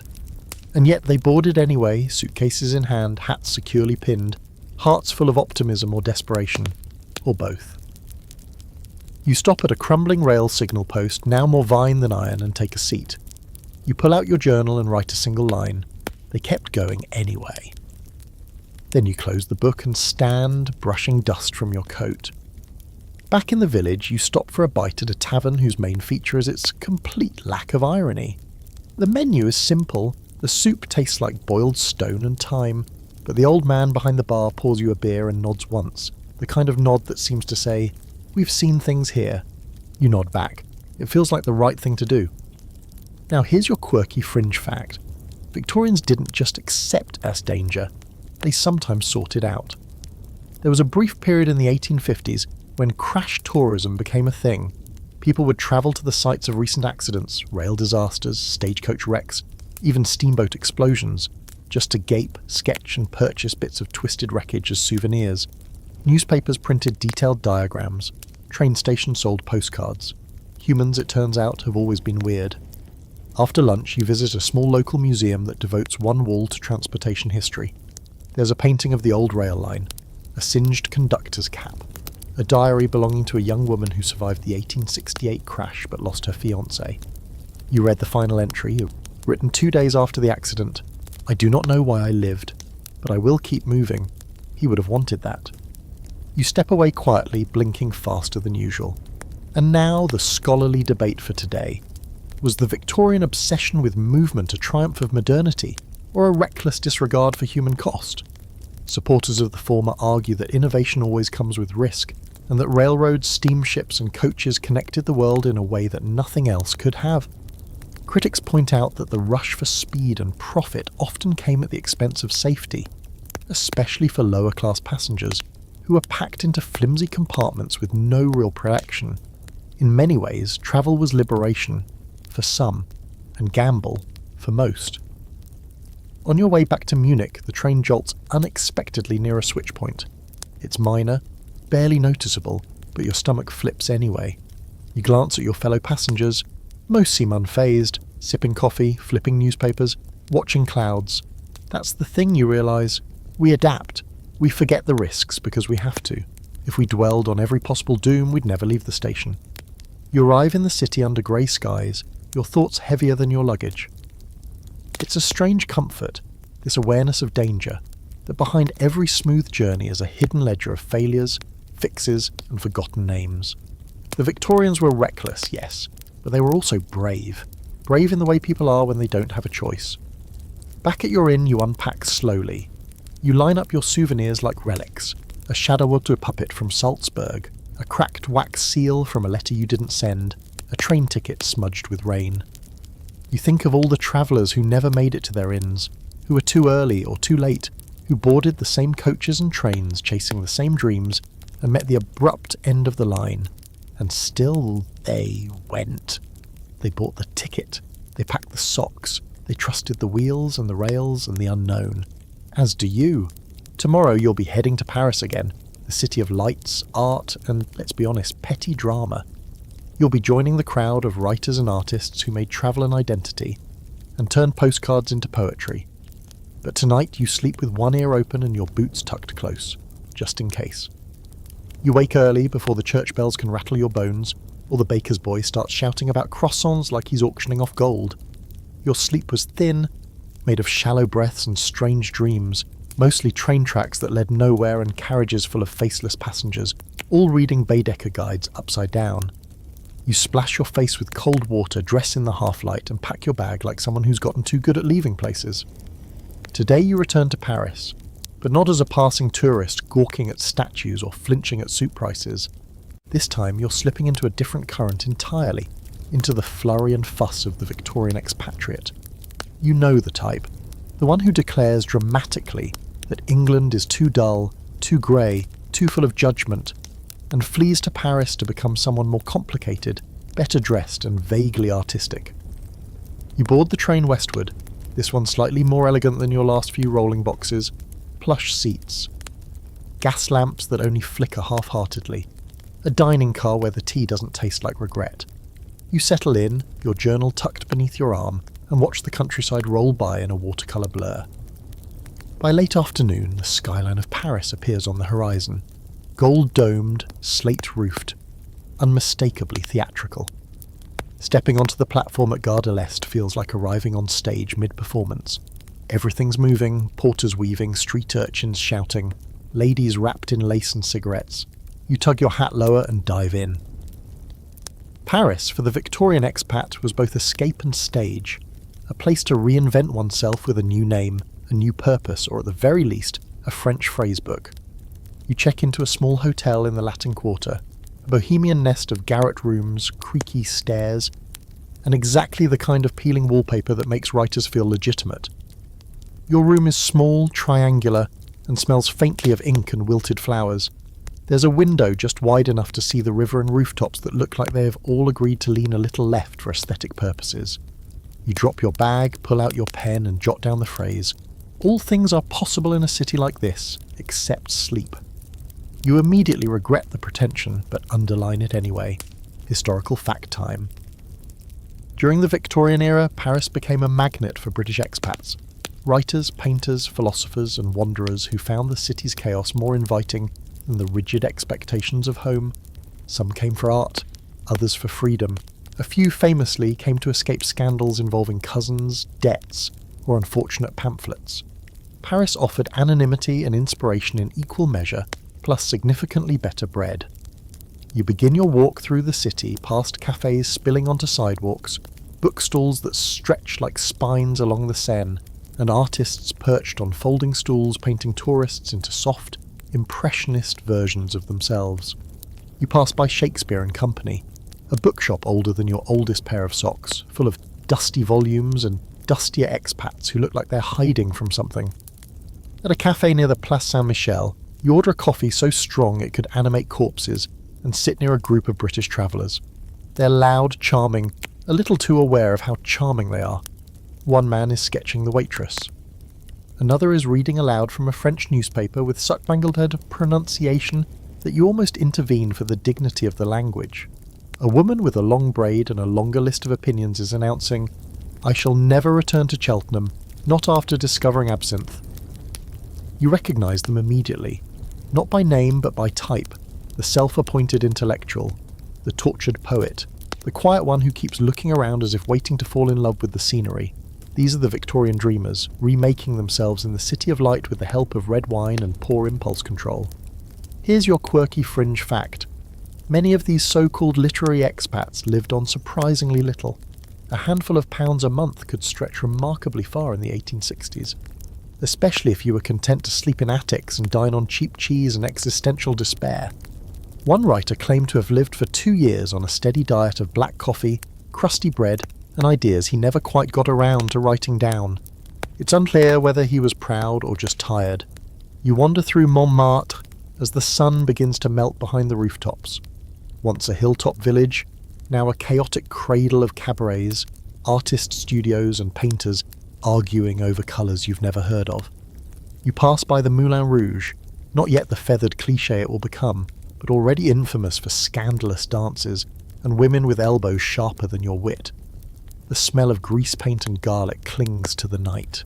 You end up in a smoky salon just off Rue de Martyrs, where a group of writers are mid-debate about whether truth belongs in fiction. You sit in the corner with a borrowed glass of wine and listen as egos duel in French, English, and something in between. A man with ink-stained cuffs says something about Zola. A woman in a velvet jacket replies with a shrug so philosophical it might be a thesis. Here's today's scholarly debate. Did the Victorian expat community in Paris genuinely produce great art? Or did they mostly drink, brood, and flatter each other into mediocrity? Some argue that the cross-pollination of culture sparked bold, genre-bending work, novels, paintings, manifestos that shaped modernism. Others suggest that many were dilettantes, using the chaos of Paris as an excuse to avoid the discipline their craft required. The truth, as always, is probably both. Brilliant sparks floating in a sea of pretension and wine stains. Back in your hotel room you try to write. You manage 3 sentences, cross out 2 and doodle a snail instead. You decide this is progress. You lean out the window and breathe in the night, perfumed, grimy, alive. Paris has always been this way, beautiful, exhausting, and unwilling to care about your deadlines. You pull out a postcard you bought earlier. On the front, a sketch of Notre Dame at dusk. On the back you write, "I have no idea what I'm doing, but everyone else here seems equally lost, so I'm calling it art." Tomorrow you'll leave the city, not because you've run out of inspiration, but because your shoes are starting to rot and your wallet is starting to sigh every time you open it. You'll follow a quieter path, away from cities and salons, toward the English countryside, where Victorians once went to recover from all this culture and return to the comforts of moss, hedges, and distant aunts. But tonight, you sleep above the city, wrapped in candlelight, crumpled pages, and the kind of optimism that only comes after your second bottle of cheap red. You leave Paris before sunrise, slinking out of the Latin Quarter like a hungover poet who's finally run out of metaphors. The city is quiet in that strange, early morning way, too early for cafe chatter, too late for drunken singing. Even the pigeons look like they're waiting for the day to reboot itself. Your boots echo against cobblestones. Your bag is heavier than you remember packing it. and your mind is still swirling with half conversations and that one unfinished poem that somehow ended up as a shopping list. You're heading west now, back toward England, but not to the smoke and screech of London. Not yet. Today you're taking a different detour, one beloved by Victorian travellers who'd grown weary of trains, salons and revolutionary idealists in tight trousers. You're returning to the countryside, not just any countryside, mind you, the countryside. The soft green hedgerow-wrapped patchwork that made poets weep, painters swoon and aristocrats build follies for no apparent reason. After crossing the Channel, again, you find yourself chugging through the English South on a creaky local train with a name like the Dartmoor Star or the Somerset Whisperer. The carriages smell faintly of hay and old soap. The seats are cushioned in something that might once have been velvet, but now resembles boiled carpet. You're absolutely in the right place. Your destination? A picturesque village tucked somewhere between Wiltshire and impossibly quaint. It's the sort of place where the church bells don't ring so much as politely suggest the hour, where the baker knows your name even if you've never met, and where every cottage window seems to have a sleepy cat and a geranium judging you. Victorian travellers came to places like this to rest, to convalesce, to think deeply about things like God, nature, and whether the trout in the stream were biting. For city dwellers, the countryside wasn't just a destination, it was a cure. You disembark at a rural station so small it doesn't even have a name on the sign, just the vague promise of refreshments scrawled on a chalkboard. A carriage is waiting for you, a proper one this time, with a driver in a flat cap and a horse that looks like it reads poetry in its spare time. You climb in and let the quiet engulf you. Historical fact: the Victorian fascination with the countryside was part nostalgia, part health kick, and part moral ideology. Cities were seen as dangerous, noisy, polluted, sinful. The countryside, by contrast, was wholesome, pure, and full of naturally occurring metaphors. As railways made rural towns more accessible, everyone from invalids to intellectuals began making regular pilgrimages to the country. Seaside towns were particularly popular for the health-conscious. Inland, it was all about fresh air, long walks, and not talking about politics. You arrive at a guest house on the edge of a meadow. It's all ivy-covered stone, low beams, and floral wallpaper that looks like it remembers Queen Victoria's wedding. You're greeted by a woman named Mrs. Pettigrew, who wears a bonnet indoors and smells like lavender and dry ginger biscuits. She shows you to your room, which comes with a view of sheep, a tea tray, and a small decanter of something that turns out to be homemade blackberry cordial. You decide immediately to extend your stay by a night you haven't even spent yet. Your first afternoon is spent doing exactly what the Victorians would have done: walking. You take to the footpaths, boots crunching through gravel and fallen leaves, the air thick with the smell of damp grass and distant chimney smoke. A stream gurgles beside you. Somewhere a cow sighs. You pass hedgerows thick with brambles, stone walls stacked with more confidence than mortar, and wild flowers that look like they were designed by someone with a flair for whimsy. Here's your quirky fringe fact. Some Victorian city folk romanticised rural life to such extremes that they took up temporary farming holidays, wherein they'd have paid to do farm chores for a week while wearing impractical linen and complaining about blisters. There are diary entries from one such gentleman who wrote, "Milking is spiritual, but the cow had no manners." After 2 days, he fled back to London, claiming enlightenment and a persistent rash. Back in the village, you stop in the churchyard, a place where time seems to stall. The graves tilt at odd angles, moss softening their edges. You find one from 1832, the stone barely legible, but the name, Martha Ann Treadwell, lingers. You wonder if she ever travelled, or if she was someone's final postcard before they went abroad and never came home. At the village green, children chase one another with hoops and sticks, supervised loosely by a grandmother knitting something long and confusing. A man in suspenders repairs a wheelbarrow with more concentration than most surgeons.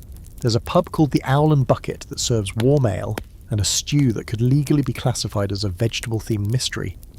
You sit by the fire that evening, wrapped in a borrowed blanket and your own thoughts.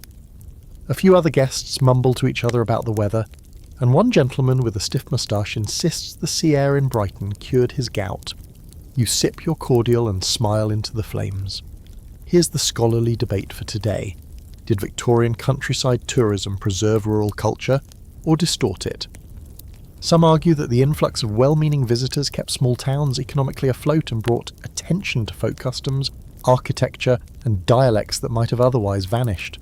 Others suggest it led to staged authenticity, traditional festivals invented to amuse outsiders, accents exaggerated for effect, and local crafts turned into souvenir commodities. In other words, the countryside became a performance. But maybe that's not always a bad thing. You retire early, your room quiet except for the distant sound of owls and the creak of old timber. The bed is lumpy. The quilt smells like lavender and something else, possibly mothballs or possibly nostalgia. You drift off wondering if the Victorians, even with their parasols and posture, truly felt peace out here, or if, like you, they simply felt less frantic.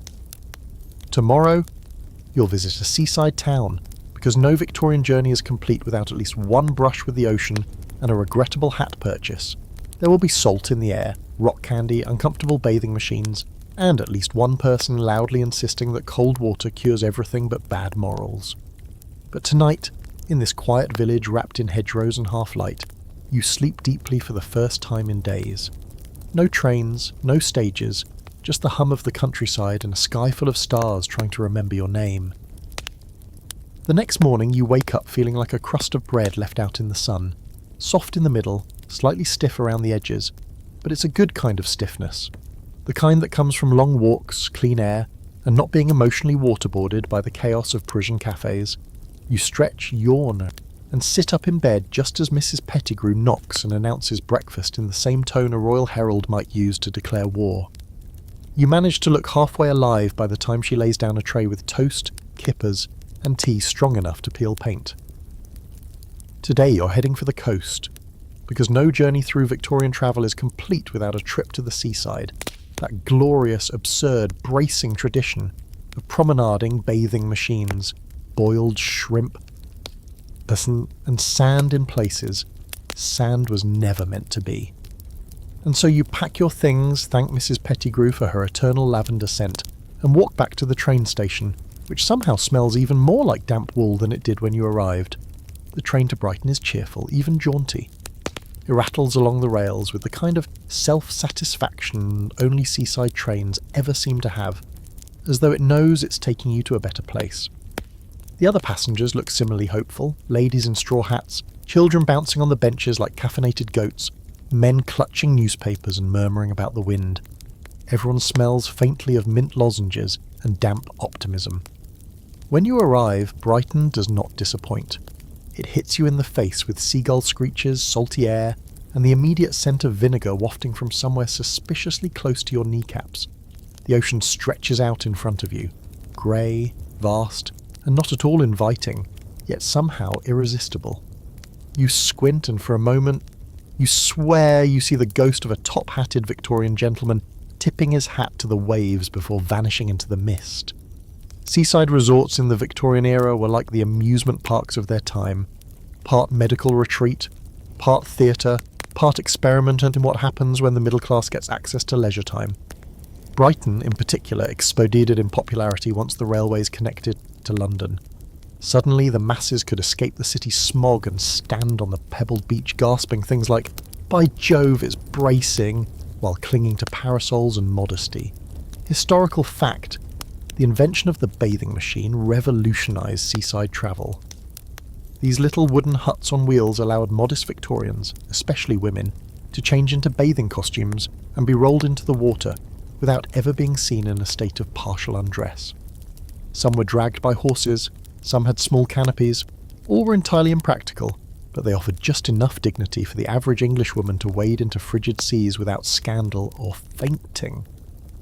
You stroll along the promenade, dodging children with buckets, ladies fanning themselves, and men selling pamphlets about the health benefits of salt air and moral rectitude. The Royal Pavilion looms like a hallucination. Domes, minarets, and architectural confusion all squatting proudly in the middle of an English resort town. You wander its halls briefly, and overwhelmed by chandeliers the size of small boats and decor that can only be described as excessively enthusiastic. Then it's time for the beach, or rather, near the beach. You approach the edge of the pebbles cautiously. The sea wind slaps your face with the same energy as a disappointed aunt. You're not sure if your bathing attire is sufficient, or even legal in this context, but you rent a deck chair and sit like a character in a badly plotted novel, staring out at the water and pretending to contemplate mortality while mostly just trying not to get sand in your ears. You rent a bathing machine for the full experience. It's an absurd contraption, hauled halfway into the surf by a local man who looks like he eats nails for breakfast.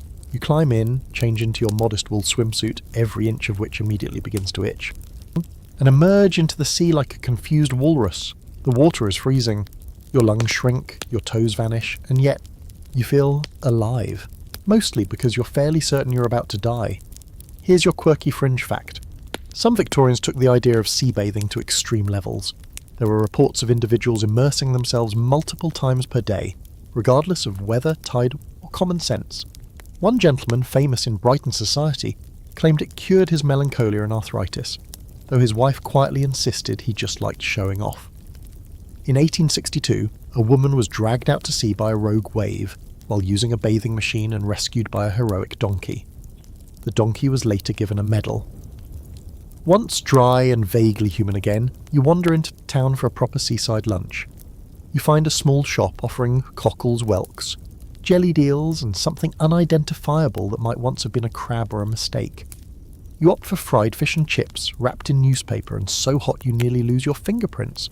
You sit on the pier, eating with one hand while fending off aggressive gulls with the other. It is unquestionably the most English you have ever felt. Here's today's scholarly debate. Were Victorian seaside holidays a genuine act of social liberation, or just another extension of the class system? On one hand, seaside resorts allowed working and middle-class families to access leisure previously reserved for the elite. On the other, resorts often enforced strict codes of behaviour, dress and access, maintaining the divisions they claim to transcend. First-class carriages brought first-class guests. Second-class passengers got second-tier bathing huts. Even relaxation had a hierarchy. Later that afternoon you explore the arcades, Victorian precursors to amusement parks, full of peep shows, the innocent kind, mechanical fortune-tellers, penny theatres, and booths where you could be photographed as looking vaguely heroic in a borrowed naval uniform. You try one, and the result is horrifying.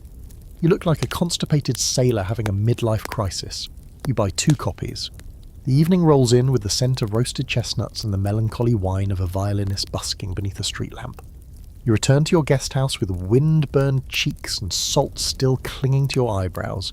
Your bones ache, your calves protest, but your soul? It's humming. You write in your journal, hands still slightly numb, describing the feeling of stepping into that cold sea. I have never known such discomfort, you scribble, or such delight. You pause, then add, also, avoid jellied eels.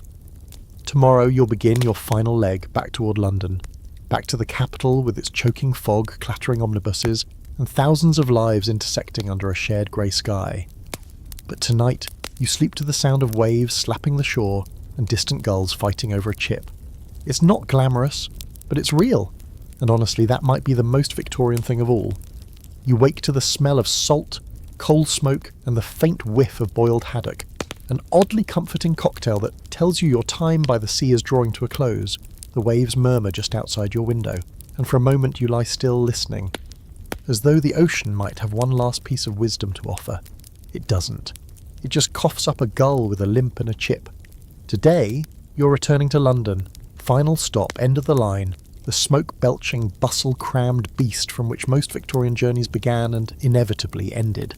You dress slowly, watching as the sun slants through the lace curtain and sets your travel-stained boots aglow. They've been with you from the beginning, those boots, through carriages, railways, mountains, cities, mud, and at least one truly misguided walk through an Alpine goat pasture. The train to London leaves just after 10. It's busier than expected. People in heavy coats, clergymen clutching prayer books, young women chatting in overly enunciated tones about the quality of Brighton's air.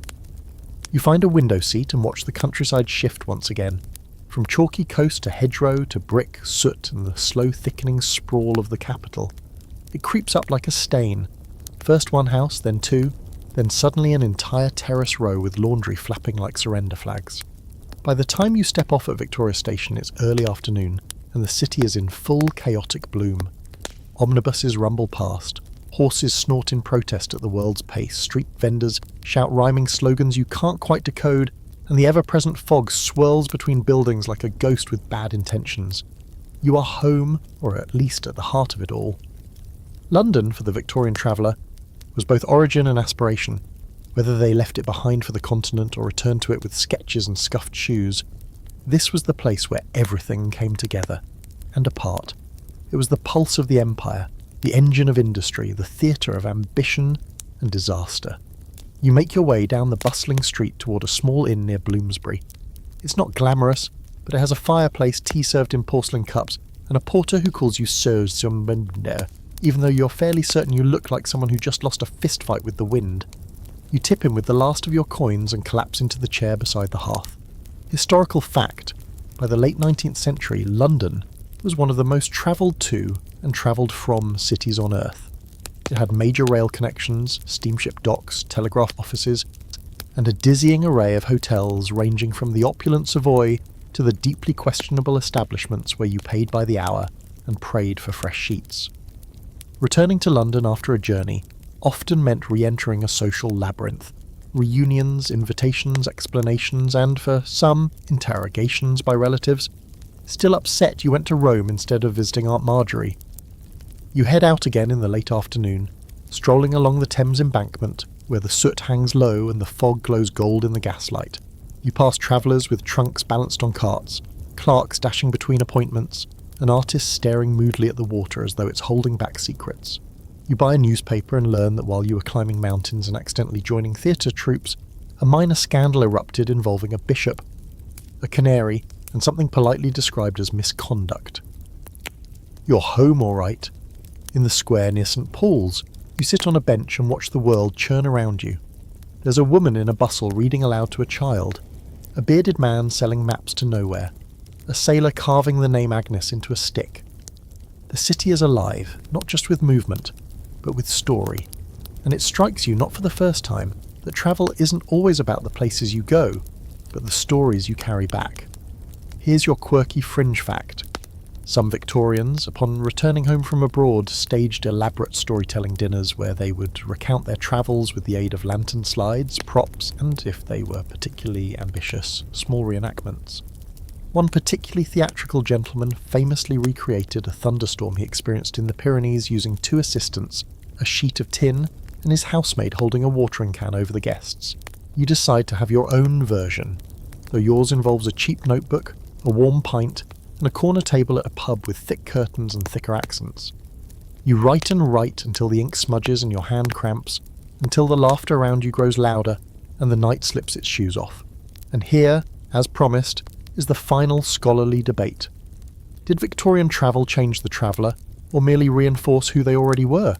Some argue that travel expanded minds, fostered empathy, challenged prejudice, and opened eyes to the vastness of the world. Others claim that many travellers merely confirmed their biases, using their journeys as trophies rather than transformations. You sip your drink and think, honestly, it depends. Travel can shift you, sure, but only if you let it. You walk back to your inn beneath flickering gas lamps, your boots heavier than ever, your thoughts stretched between memory and meaning. You pass a carriage unloading a pile of trunks, each one marked with far-off destinations. Vienna, Marseille, Zurich, Florence. You nod in recognition. You were there. At your bedside, you open your journal one last time. The pages are filled now, notes, sketches, quotes, ticket stubs, dried petals, and one very poorly rendered drawing of a cow you're still convinced had malicious intent. You write one final line. I left looking for the world, I found it. It was louder, colder, stranger, funnier, lonelier, and more beautiful than I expected. Then you close the book. Tomorrow you'll settle back into normal life, or try to. But something's different now. You're a traveller. Not just because you forever you went, but because you saw, really saw, what was out there. The soot, the sunsets, the sandwiches, the people, and they saw you too. You lie in bed, arms folded behind your head, watching the ceiling fade into the quiet hush of late-night London. It's that strange hour when the city holds its breath. Too late for carriages, too early for coalmen, and for the first time in weeks, your legs aren't twitching from a train ride or a 4-mile walk to a scenic ruin that turned out to be mostly moss and disappointment.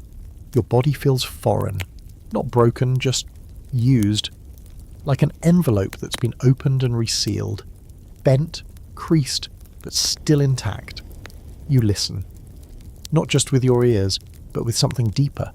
There's the soft crackle of a dying fire, the creak of floorboards as the guest above you shifts in their sleep, and from far off in the city, so far it might be memory, the gentle ding of a bell tower reminding someone somewhere what time it is. And then there's the sound of your own breath, slowed to the rhythm of peace. You've done it. You survived Victorian travel. You boarded steam trains with questionable brakes. You slept in beds stuffed with horsehair.